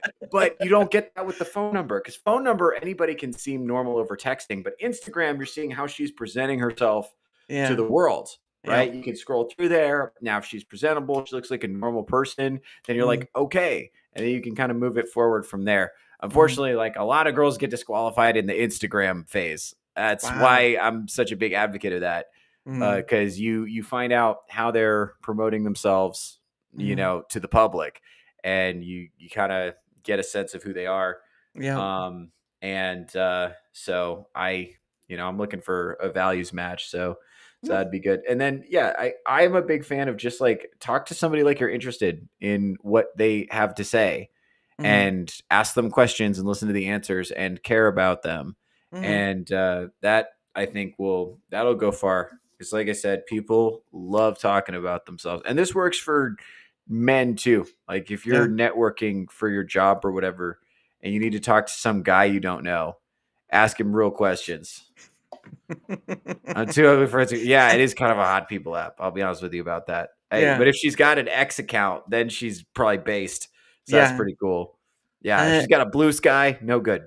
Yeah. No good. No good. Well, yeah, this is the show is Fresh and Fit, and then the whatever Mm. podcast of the other shows I was thinking about where they kind of Yeah, it's unfortunately a lot of harmful, I think, a lot. Here's the thing, I have mixed feelings. I think they did a lot to Mhm. oh, thanks, bro. Yeah, you'll love the show. Check out that interview I did with what's her face, Jasmine. She's a nice girl. And I have mixed feelings about those shows because Yeah. some of it was really good because you're like, wow, some of these women out here are really selfish and shallow and rude and Mhm. have just like no class at all. Mhm. But that's not actually most of them. That's like 1 out of 4. This is what I Yeah. always say on the show is like 3 out of 4 women are really cool, but that Yeah. 1 out of 4 that suck are the loudest. And you'll see like Jasmine, that girl I talked to went viral on TikTok. Like she's she's all the things that we talk about on the show. She's feminist, super leftist, OnlyFans creator, all that stuff, right? Mhm. And I still was able to talk to her without calling her a nasty name or asking her body count or any of that. We just had like a normal conversation like two humans. Yeah. And it was really cool. And we didn't agree on everything. But like it's like that just proves that these shows where things get really nasty and they just make it Jerry Springer, it does Mm-mm. not have to be that way. It Mm-mm. really doesn't. And I know that's like entertaining or whatever or clicky or whatever, but it's not good for society. Mm-mm. Especially, I try to think about the guys who are watching the show Yeah. and think about being a young guy, right? And you're Mhm. watching that show and you aren't really confident. So you're watching that show. Yes. Yes. The girls, yeah, they it's a little of both, right? They filter for the best, the dumbest, most controversial girls they can find, but also those girls do a lot of the work for them. So Yeah. but imagine being a young guy watching that show, right? Mhm. And you're not really dating anybody. You're watching that show because you're trying to get advice. You're trying to figure out how to talk to girls, how to approach girls, and everything you see all the time is Mhm. just the worst women possible, and that's all you see. That's all you see.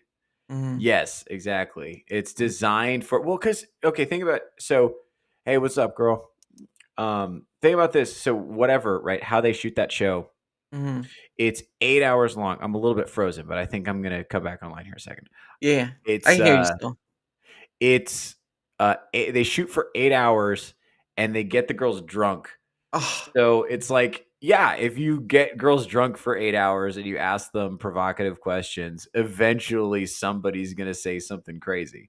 Like yeah. that's just going to happen. So that's what they're doing, Mhm. whereas like uh it's intentional to try to create the whoa, and Yeah. then just they're trying to create a big and the problem with that is like, yeah, it's great that it makes viral content and it makes a lot of money for the guy who runs the show.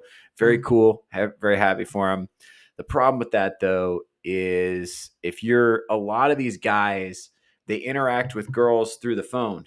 Like that's Yeah. what they see scrolling through the apps. They don't talk to girls in real life because they're scared, because it's Mhm. hard, but they see on the phone and that's what they think girls are. But that's not what girls are. That's girls when they're drunk and they're whores anyway, and you ask them like rude questions for 8 hours straight. That's what they act like.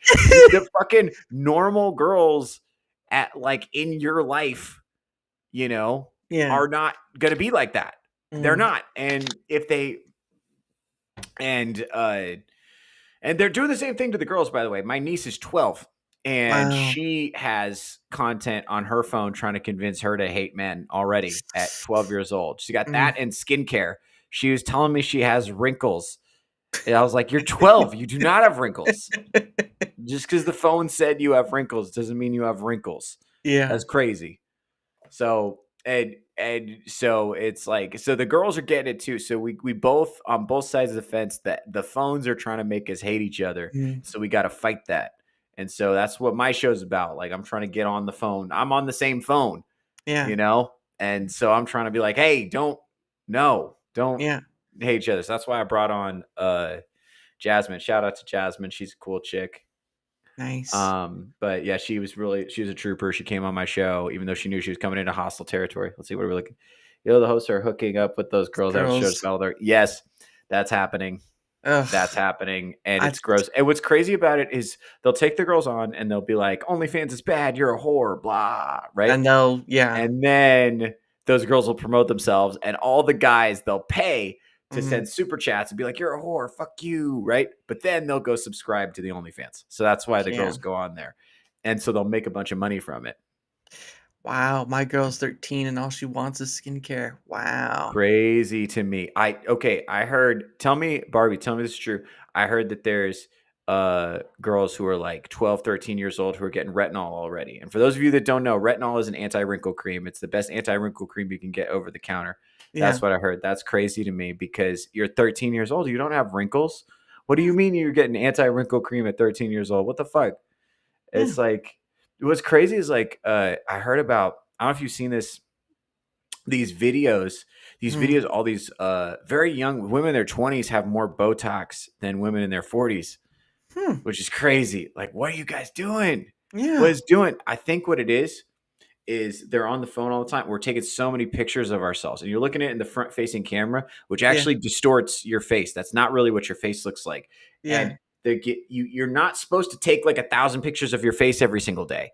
You're not Mhm. supposed to do that actually. And you're not supposed to be on social media all the time comparing yourself. Because here's the thing about Instagram, which is so fucked, or like all these videos, right? Yeah. Is because it used to be, let's say you're a middle school girl like my niece, she's 12. So Wow. she probably goes to school. Like it used to be back when we were younger, you go to Mm. school. If you're a girl, you compare yourself to the hottest girl at your school, you feel Yeah. like shit, and then you go home and she's not there. Yeah. So, Yep. right. But on the phone, you're not Mm. just comparing yourself to the hottest girl at your school, not to call middle school girls hot. Run with me on But this. That's not what I'm saying. That's not what I'm saying. Run with me on this example. Okay. So listen, you're comparing yourself. This is gonna sound so bad. You're Yeah. comparing yourself to the hottest middle school girls in the world because Uh-huh. they're all influencers. That sounds so bad. Fuck, don't Yeah. clip that. Please don't clip that. That's not Too what late. I Too meant. late. No, but if you're think about that, you're my niece, right? You're 12 years old, and you're comparing yourself to 12-year-olds that live Mm. in Beverly Hills, and they're already wearing makeup, and their Mm. parents own a yacht, Yeah. and they're like going to Lakers games and shit, and that's her life, right? She's Yeah. so like wildly out of touch. My niece lives, somewhere in the inland northwest of this great place called America. There's no Yeah. NBA tickets over. There's no yachts Mhm. there. There's no NBA tickets. There's no, glamour, Mhm. So she's like, and that's in her pocket all the time. It's always on the phone, right? Mm-mm. So she never gets a break from it. Yeah. So you get compared all the time. I know as a grown man, when I'm Mhm. on the phone and I see dudes zipping around in sports cars and on yachts with the models, I'm like, man, fuck that guy. I want to be, I want to be on a yacht with some models. What the fuck, you know? And so I imagine how that feels as a 12-year-old who doesn't know any better. Because I can be like, oh, well, if I put the phone down and Mhm. go, have a taco, I'll probably feel better. If Yeah. I can just put it down. But they don't have that because they're so Mhm. impulsive. They don't know. They'll just keep scrolling and scrolling and scrolling and feeling worse. And then they'll be like, oh, I need to get a skincare routine at Mhm. 12, which is crazy. I need this, and that. And fortunately, my niece, at least she knows her daddy. So she doesn't hate men. She thinks That's men are good. pretty cool. She has a That's great good. relationship. She knows her daddy. She knows her grandpa. She knows me. She has plenty of normal. She has a normal, good family life, which is Mhm. awesome for her. Yeah. But a lot of these girls who don't know their dads, they don't have positive men around. They go on the phone and the phone says men suck and they're terrible. And then they're like, oh well shit, well there's no men around here. So I guess the phone is right Mhm. because whatever, I just believe whatever the phone says because I'm 12. And that's happening, and it's happening to grown folks too. Mhm. So a lot of these girls that I talk to probably hundreds of women every single year, just going around doing comedy, not for like sex reasons, just because Yeah. that's who wants to talk to me at comedy shows, and I'll do jokes about them, and then they'll want to come tell me about their dating experiences. A lot of them are very hostile to men, and I think Wow. that's because it's part of that is dating apps and getting dumped over and over again. Part of it is social media. Wow. Oh, full boyfriend. Oh, the 13-year-old. That's funny. Yeah. Yeah, and Yeah, that's yeah. Then they get dumped, and then they feel bad, and they're like, ah, Yeah, fuck, man, and then they still keep trying to date men, So it's like, so I talk to them, and I'm trying to figure out what's going on, yeah, and and trying to write jokes about it. But yeah, it's like there's a lot of that going on right now. So I'm trying to like make peace with the show. A lot of it is they just don't know. We just because like I said, it used to be you grow up, you got your parents, your uncles, your cousins, whatever. So you'd mhm, get a lot of experience meeting like girls who were related to you, and they would yeah, meet you and they'd be like, oh, I see what that is now. And you could yeah, take that information into the world. And yeah, now we're not seeing that. We're getting it through the phone. And so yeah, that's what the problem is with the whatever podcast. A lot of these guys were seeing that. That's the only place they interact with girls is the yeah, ones that are on this show. So I was hoping, that's why I had that girl on my Catherine. show. She's probably Yeah. gonna honestly, she's blowing up right now. She's probably gonna be on the whatever podcast before we know it. Oh, And mm, God bless her. I hope she does well. I yeah, mean, if it's good for her TikTok or whatever, good for her. I wish her the best. But yeah, it's rough out here, man. Um, yeah. devastating. Devastating would be the word I would use. Because again, like you were talking about earlier, the point of the matter is that we're really not. You have again, whatever podcast, whatever, they have them sit down and they just talk against each other. They're really talking back at themselves rather than Yeah. talking. You know, you really aren't having because we kind of in the end result we kind of do need each other. That's the whole point is we kind of do need each other because Mm, there are strengths that one side has that the other does not, and vice versa. And the problem of is when you start attacking those things, and so you don't look good enough, or you're not good mm, enough on strength, or this or that, or you're going through the political part or the religious part or whatever. yeah. You start throwing stones that can do more damage than you ever thought possible. It's sort of like the saying, "Sticks and stones may break my bones, but words may never hurt me." That's not technically true. You have no idea. Words are powerful in their own right. You use the right course of way towards or whatever, or you know something about someone and you use just the right amount of words, you can utterly harm that person in regard of. And the problem of it is that we're not having this sit down discussion of just, hey, what's this part look like to you? What does this part look like to you? And you're talking this to both men and women, right? Because that's where we're at. That's where we're at. We're having men and women who are using technology to drive each other apart. When all it's going to take is it's going to be hard because we've sort of driven ourselves to this point of beating each other up and all this sort of stuff. It's going to take men and women to sit down across from each other and say, okay, this is what it is for me. What is it for you and else? And start that conversation. And that's where it has to basically start. It has to start at the very ground floor of everything because it's not going to get better the more we use technology to separate us. That's the sad part is that you already have people out there who are using the whatever, fit and fresh, all this stuff. And they're saying, all this is why technology is a lot better. I'd rather stick with that with another person. You're gonna use the tools that are mostly just there to be benefit to help rather than be a Mhm, hindrance. And you know, I understand why Elon is doing his thing with the whole birth rate and all that stuff, but where's the understanding of why that is the case? mhm, Where's the root of it? And it's not just one thing. I'm not going to sit here and say it's just one matter. It's multitude things. We all have multitude things in our lives that affect us. The environment we grew up in, the family members we had, all this stuff. Like you're talking about positive fathers and all this stuff. mhm, Some people don't have that. Some people don't even have positive mothers, and that's another thing in it too. Verbal bullying. I work in a school and I see it every day. mm. Right? Yeah.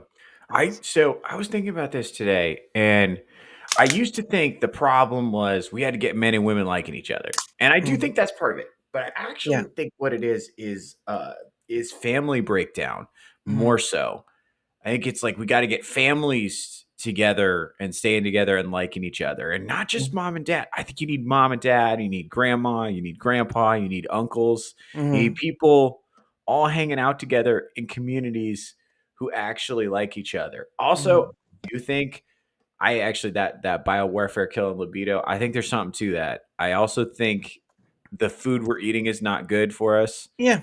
and it's not good. We got a lot of people who are obese, and that Yep. messes with your hormones if you're Yep. eating bad food all the time. Mm. And also, it makes people not want to fuck you, which is not great. It's not good.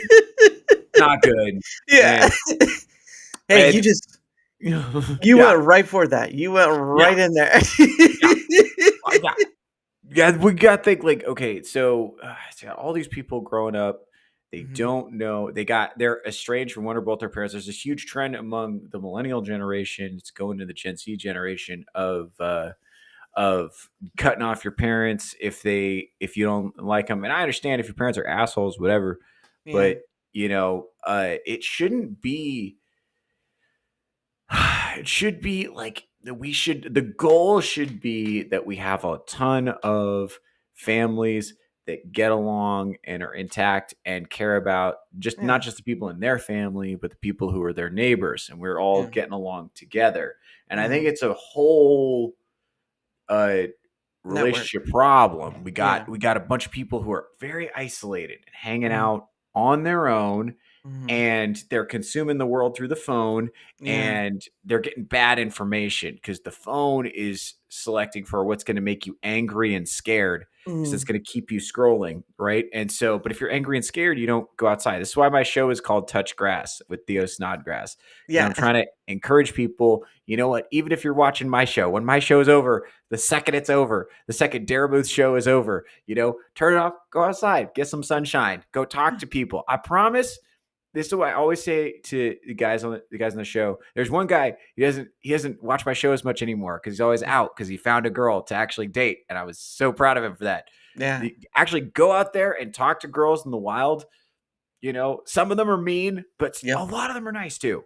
Yeah. And if you do that, if you ask them real questions and you try to actually get to know them, you might find one that's interested in seeing you again. Like, Yeah. it might happen. It might take a while, but if you're not a dick about it, and if you might end up in a TikTok. That's the other thing too. You might end up in somebody's TikTok. That is a real thing. I don't know what to say about that, because Yeah. that's a real thing. It could happen to any of us. It's probably gonna Yep. happen to me at some point. I Yeah. just gotta take that one on the chin. Dumb grass is what they call him. Theo Dumb Grass. But no, you're not wrong in that regard because there's a starting point where things have to happen. Obviously, there has to be a starting point where you say, okay, we start from here and work our way up, because that's where you stay it's in the families or whatnot. It's a lot of different things. I understand why people are trying to find a singular answer for a big multitude problem. The only problem of that is that it's a case by case point, rather than just, oh, this is the real problem. Let's get this solution. There's a whole bunch of problems people have, right? And social media has kind of warped that. I mean, we created social media, so I shouldn't be surprised that we create our own problems, more or less.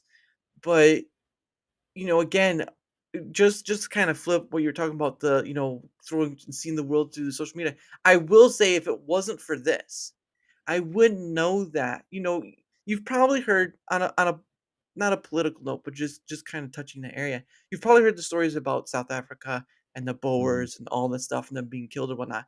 I talked to someone in South Africa who lives there, who actually lives there, and says, and she's like, it's sort of just like your Detroit or your neighborhoods. It's not much different. So you do have that distortion of news media, but technology can allow you to still to talk to those people who are far away, or in those sort of places where you can get that direct answer. And yes, it's one person, but if they're not experiencing it as much as the news is showing or whatever, then it goes to show that there's a distortion there that we aren't preparing ourselves against. And yeah, it is kind of hard to talk to people across the way because time difference and whatnot. But it's like I got an answer about something that I was a little hesitate to ask, but I asked it and I got my answer. And Mhm. yeah, well, Twitter is not real life, but social media as a whole is not real life, right? Mhm. YouTube's not real life, although there are some real life things you can get from there. Rumble, all these video hosting platforms, they're not all real life. At the end of the day, None of social media is real life. There are some real life things you can take away from, but the distortion is so much. The distortion that we sort of created for ourselves is so much that those real life things get overshadowed by Fresh and Fit, whatever podcast. You get shadowed by all the political stuff and all this stuff. And you create this sort of, you want to talk about a echo chamber, the internet to some degree can become its own echo chamber, and that's a sad state of affairs because it's a tool.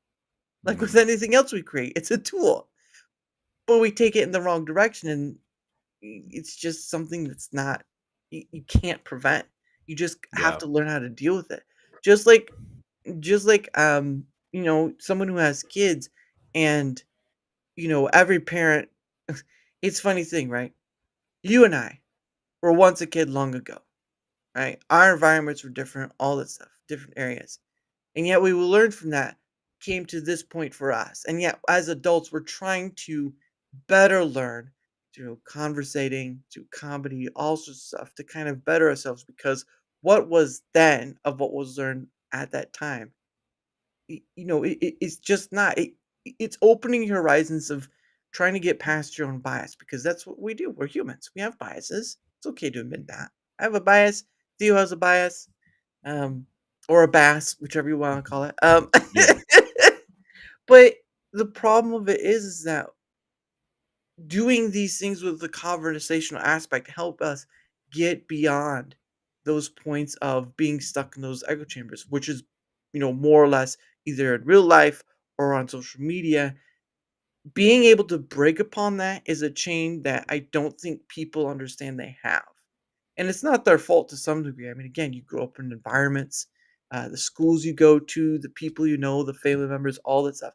All those things play a part as a kid, and you grow up with that. And then as an adult, you sort of have to learn how to navigate the world as is because no one's going to give you a manual. I'm sorry to tell you, no one gives you a manual how to live this thing, right? Mhm. They'll tell you go to college, all this stuff, but that's not truly the case, right? College does not solve the internal question of what do I want to do with the rest of my life? It doesn't. As far as I've seen, it doesn't. So life can be as simple or as complex you want it, but still at the end of the day, getting past ourselves on that matter, trying to broaden ourselves, trying to find that common ground. We go like you do with Jasmine, finding that common ground where yes, you will disagree, but at least you're not willing to take out the sword and kill each other over it, which is the sad Yeah. part. Which is the very sad part, unfortunately. But at least you're doing something about that with your comedy, with uh, your touch grass, Mr. Smooth Mhm. Grass over here touching grass, and Yeah. all this stuff. But I really do think that the biggest thing is it. One of the big things is male and female interactions. Mhm. Yeah, and to be able to take that on, trying to I don't want to say take away from like Fresh and Fit, but kind of like put it in a realistic setting where it's like, look, I know you enjoy this stuff, but that's not realistic. There's Yeah. more to it than that they don't show, right? 8 hours. Can you imagine doing a show for 8 hours with people and No. getting drunk? I can't. I'd fucking quit. No. I do 2 hours and I need a nap afterwards. Like, what no. happened? What happened to Theo? I think he just took a nap. No, I'm done. It's but again there's a fascination and wonder. It's sort of like one of the things like I've always thought is that we've as an adult you sort of lose this, not all but a big chunk of adults lose this wonderment, a wonderment of life. As a kid you used to look up at the stars and you would ask your parent 20,000 questions from Sunday to Monday Mhm. about the stars and the moon and all those things, and sometimes your parents would have an answer, sometimes they wouldn't, but there's that sense of wonderment, right? After a while, adults kind of lose that. Not all, Mhm. but some. And such a sadness in itself because wonderment can lead to many things which can take you outside your own box, which is hard, almost hard nowadays, especially with the male and female dynamics, right? So I wanted to ask though, is like, has that kind of thought with doing like the talking on female and male dynamics, has that sort of led to the idea of doing like a man on the street thing. Yeah, people have asked me about that. I'm not against it. I would just Mm, have to I would have to and Vegas is such a great place for it too. yeah. So it would have to be hmm, To be yeah. strict. You have to be strict to some degree. Yeah, I understand. Yeah, I wanna do it because I don't wanna, I would wanna do it yeah. Yeah, it's true. Yeah. I would wanna do it in a way where I would get people to Mhm. I don't know. I would want it to be positive content, and Mhm. I think it's so easy with the man on the street stuff, especially to get negative content. So I'd like to kind of do what I'm doing with my show, where issue positive content, and this is probably the fourth or fifth time someone has suggested to me that I take this concept and do man on the street content. So I'm gonna have to do it at some point. It it's Uh, it's it's like right there. I mean, it's like I can see it right there. I mean, I don't want you getting in, hurt or anything because that's sure. possible too. Because you talk to the wrong person. They're like, I want to beat your face off. Yeah. No, I don't want that to happen. But it's almost like it's like staring in the it's like that free parking on Yeah. Monopoly. It's like it's right there, and sure you see the man on the street thing kind of all over, the weird questions, whatever, but like right there for men and women interaction and relationship and stuff. Like the thing for it, that's about as close as you can get to like real time answers with a bigger set of people. Yeah.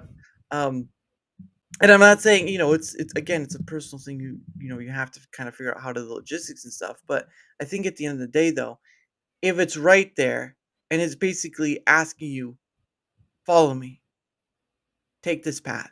Same with the conversation stuff. That's what like every time with me.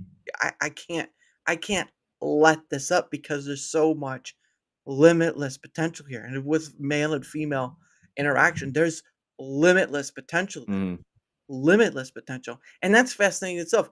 The thing that we take most for granted between men and women is limitless, and we limit it. Yeah. How how funny is that? Yeah. That's crazy. It's insane. Good lord, it's insane. But no, I if you ever get to that point, yeah, and like Nightmare said, feeling of wonderment, it's virtually yeah, Mhm. because people want you because you have to be responsible for paying for bills.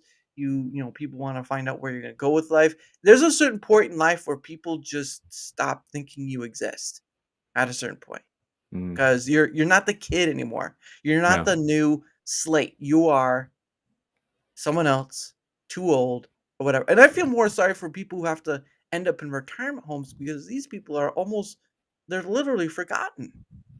You imagine that you're 70 Yeah. to 80 years old, your family wants nothing to do with you. Yeah. It That's and crazy, just throwing people in a storage unit when they're not economically useful anymore. That's get crazy. See, the Japanese don't do that. Other cultures, they don't do that. They Mhm, they take care of their old people and they pay attention to what they have to say.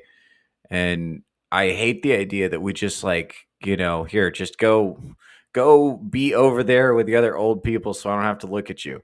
mm-mm, That's crazy to me. I mm-mm, can't imagine that. That's crazy because you need the wisdom that old people have to offer. And old people have so many stories, and also, I think it's important for children to interact with old people. I think grandparents are an important thing yeah, for children to have, and that's I think that's a really important part of life because it's like you have the stuff that's cool about being a child, the stuff that's cool about being a teenager, and then a mhm, young adult, and then a regular adult, and then mhm, you get middle age, and then you mhm, get old. And you get to do the cool stuff about being old. The cool thing yeah, about being old is you walk around, everybody gives you stuff. They have no expectations of you. You can say yeah, whatever the fuck you want to children. Doesn't matter. That's a cool life stage. And we just, mhm. you know, To the uh, to a degree. I can uh, to a degree, but at the end of it, it's sort of like having the two yeah, extreme ends of young and old kind of yeah, meet at the point because again no, I'm not gonna say everyone has wisdom, to some degree. Some people grow up and they never grow out of their silliness or whatever. I mean, Dick Van Dyke is like almost 99, so that's not the silliness I'm talking about. Out of my house when you're 18 type of thing. Yeah, that's e mm, yeah, that's a tough one to kinda go through, but we're gonna start heading off, so I don't wanna we'll save that for next time. Um, but for me, it's like you have both ends meeting together, the very young and the very old, and there's something there to learn because sure, at that point, you're not gonna remember a lot of stuff, and that's why I think maybe journaling or not diary taking, but journaling or stuff like that can help and covering the pieces, but, of course, we also have video recording, so, there's that. Mhm.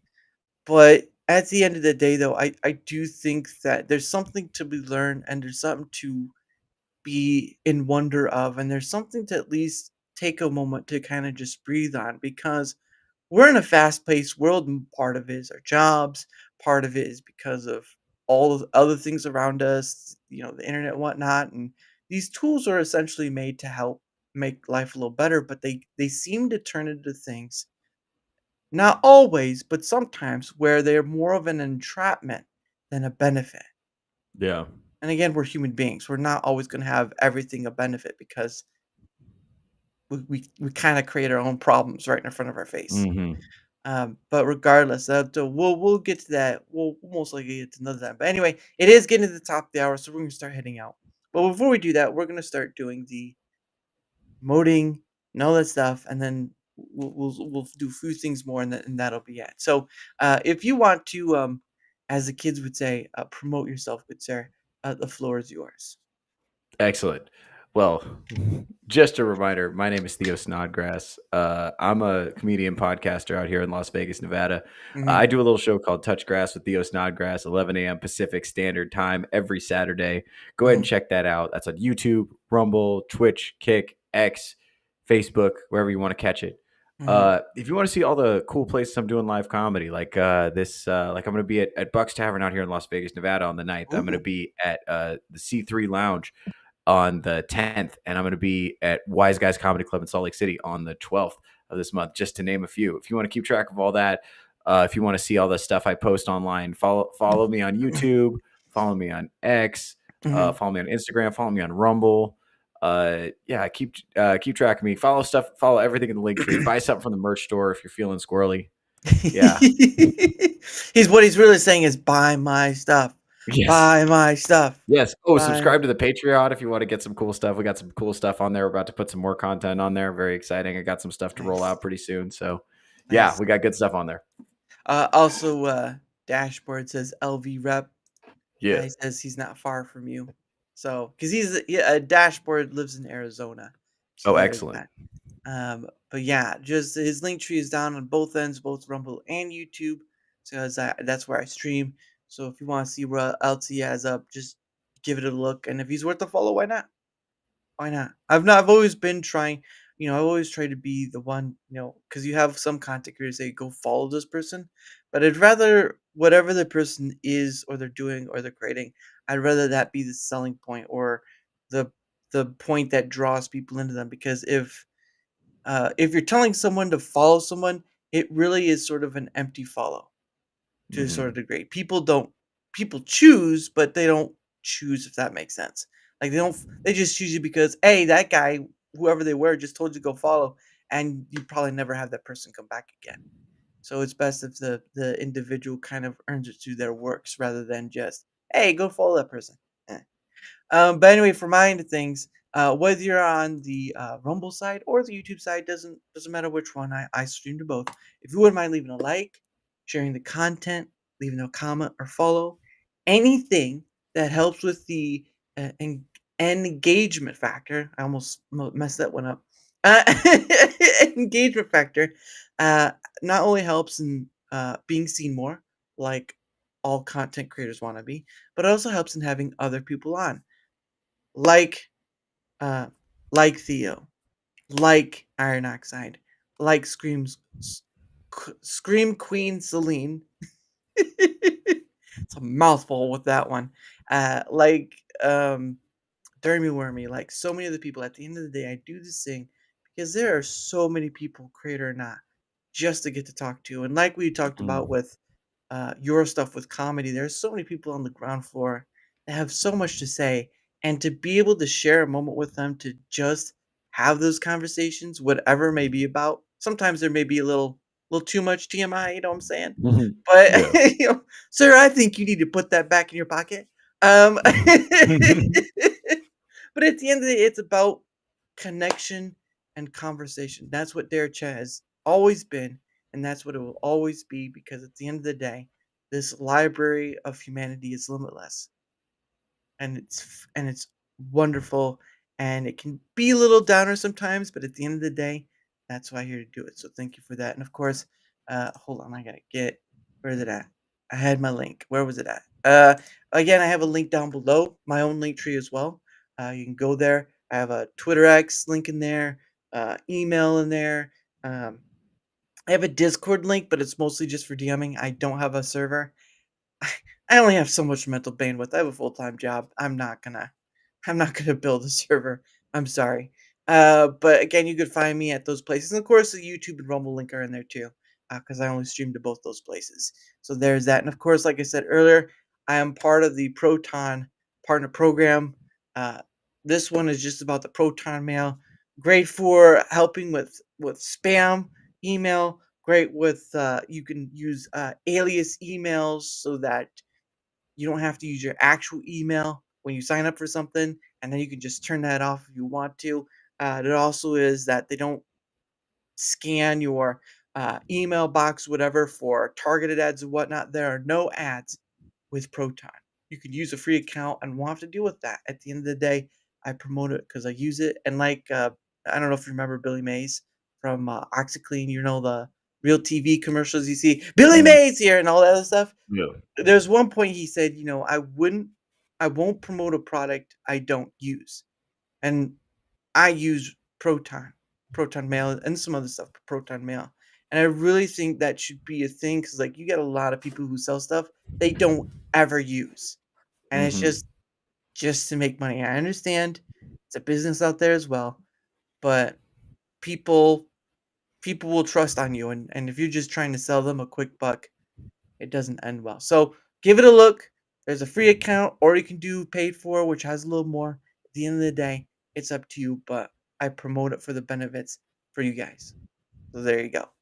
Um, Let me go down. Oh, and of course, there you go for that dashboard right there. Excellent. But again, tomorrow I have a guest on. Now, again, like I said, from the 3rd to the 6th, I will be off because again, it's the 4th of July weekend. So I take holiday family events off. So I don't rely on this stuff to pay my bills. I do have a full-time job, like I said. But I will be off from the 3rd to the 6th, and I'll be back on the 7th.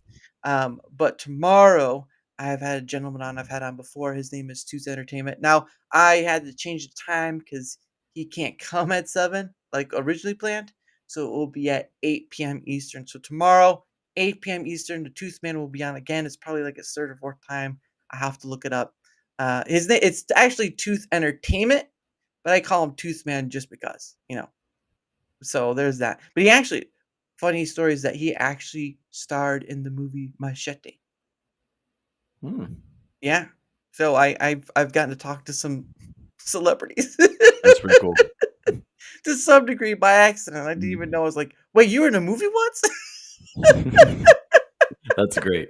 Oh, hold on, let me write that down for a second. But yeah, he'll be on tomorrow at 8 p.m. Eastern, so hope you'll be able to see that. And of course, the last thing I do with my guests, is called Questions from a Hat. Now, obviously, I bought a hat from Rumble right here, and I put some questions in it. So what happens is that you, my guest, and every guest get 2 freebie questions. Uh, I am not monetized on YouTube, so sorry, YouTube, it is what it is. But I am monetized on Rumble because you're monetized on Rumble day one. So what happens is that you can, if you want more than the 2 questions pulled out of the hat, all you have to do is give a Rumble rant. Doesn't matter the amount. I've had people spam me the $1 ones or the $2 ones. Doesn't matter the amount. You have to give a Rumble rant for more than the 2. So if you want more than the 2, give a Rumble rant. If not, just be the 2. So here we go. So we're gonna see what we're gonna pick out of the hat. Let's see this one. Here's the first question right here. Let's see what it says. and I gotta deal with Post-it note stickiness. Hold on there. Here we go. If you were a movie, what would the title be, and what would it be about? Oh. Oh man, dazed and confused. Just it would be about be about just my life. I don't. I should. I just lucked into this. This shouldn't be, happening to me. I get Yeah, to. I get to drive around the country and tell jokes to strangers in bars. That shouldn't be a job. That's that shouldn't be real. yeah, It's such an incredible joy and a privilege to get to do that, man. It's so incredible to get to hang out on shows like this and talk to all these fine people. yeah, It's like every day I wake up and I'm just like to be alive. It's so yeah, rad, man. yeah. And it's nice when you can get to share that with people who um, don't feel that way at times, because there are Mhm. people who are like that. And I think, just to quickly speak on it, I think if people understood that as long as you're alive, you have the biggest opportunity every day to change it if you want to. It is Mhm. rough. It is hard. And there'll be times where you're the only person who's going to do something about it. But the point of the matter is that you can every day you're alive, because once it's time to go, there are no more options of opportunity. And I think that's the sad part, when people just take the quick way out without understanding every day is an opportunity to try something, to do Yeah. something. Yeah, it really Es- is. Especially with the whole ordeal of men and women, right? Like, there are a lot of men out there, and some women too, who don't see a way through, and they just want to. It sucks. And of Yeah. course, Dash says comedians play a very important role in humanity. Sure, if they're a good comedian, if they're a bad comedian, Yeah. then maybe not so much. Yeah. Definitely But do our best. I was thinking more like Dazed and Confused, My Life as a Comedian. That would have probably been Yeah, like that'd be great. But all right, here's the second one. Unless someone gives a rumble rant, that'll be it. The question is, what is your least favorite word to say? Oh, mine? Yeah, Oh, definitely. I hate saying no. yeah. I hate it. I know it's so important, but Mm, especially comedy. I love doing comedy. mm, So like sometimes I'll be like, "Hey, do you want to make $20 and come do comedy on this on a Tuesday at a bar for 6 people?" It's like yeah, that sounds like a lot of fun to me, but I yeah. have to say no to that to protect my brand. It's a Ah, bummer because I yeah, would love to do that. That sounds like a lot of fun, but I yeah. can't. I have to, it'd be better for me to come here and get on a stream with someone like you than to Mm, go out for that. yeah, I'd rather go get in front because you get in front of more people. yeah. It creates it's a more opportunity to promote the brand. You get followers that way. Whereas, Mm, so I gotta say no to stuff. And same with women. It's like I like crazy girls, man, but I'm getting too old for that. I can't. I'm too old to be like I can fix her, dude. I can do it. I'm too old for that. I'm yeah, too old for that. yeah. I I have just to I have to date women who are good people now. And that is a lot more boring. I don't yeah, like it as much. yeah, It's better, but it's like it's harder to find. You have to be really selective. And that means you have to yeah. say no a lot. It's like, "Oh, sweetheart, you seem like a lot of fun, but I can't." I I just And really I just yeah, really wanted to do like the Danny Glover sort of Lethal Weapon thing. I'm too old for this shite. that's exactly how I feel. That's exactly how I feel, man. Man, I would love to. There was a time, definitely, but no, I Yeah, can't now. I can't now because life's too short, and I know how that movie ends. yeah, And it's like, no, I want to see what would happen if I dated someone who was a good person. We're gonna see what yeah, happens. yeah. You know? Yeah, why not choose that? And I understand the brand thing for me. When you have people on who aren't content creators, because I know why people have just mostly just on content creators, because it's Yeah, all that stuff. I understand that, but for me, it's like that's a big brand or not. It's a big missed yeah, opportunity, because humanity, there is status hierarchy in humanity, yeah, but at the end of the day, when you're either 6 feet under or dust in the wind, who the fudge gives a rat's behind? yeah. So and before we go, Nightmare says, "I love crazy girls, man. Harley Quinn ruined me. They don't want me though, so I guess I'm." That's a good choice. That's a good choice to Right. have. Right out. Shout out to Crazy Girls, friend of the channel. There you go. But anyway, so again, as usual, our links are down below on either end. So give it a look. If you want to follow, that's swell.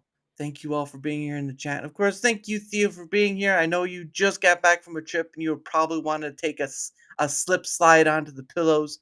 But I do appreciate your time and I look forward to being able Yeah, to do this again with you because you're always welcome back. You're always welcome back. absolutely. Hey, thanks for So having me, man. I'm happy to be here. oh, glad to, glad to. Of course, I am the show. Of course, like you saw earlier with the intro video, the gentleman on YouTube called Pogo. I use some of his stuff. I only get content ID, but I'm not monetized, so we'll see what happens if that ever happens. But there's another one he made. It's called One Day with You by Pogo. Hope to see you all tomorrow at 8 p.m. Eastern with the Tooth Man. Until next time, guys, have a great rest of your night, and I'll see you then. Bye, guys.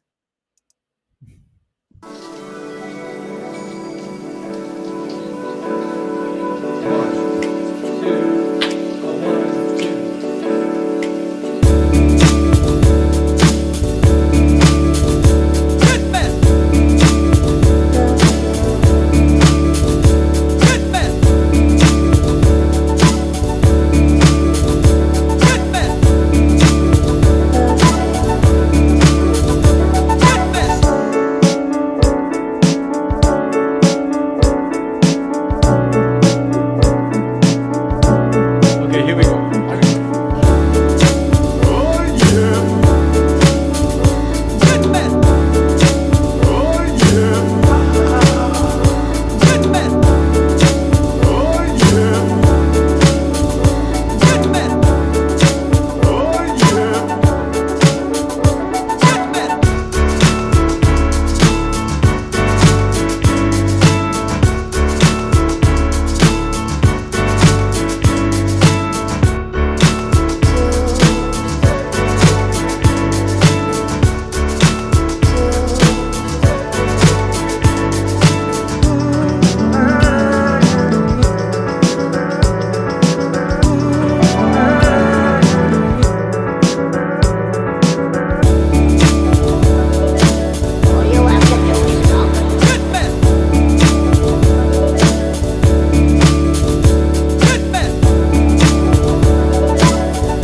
Okay, here we go.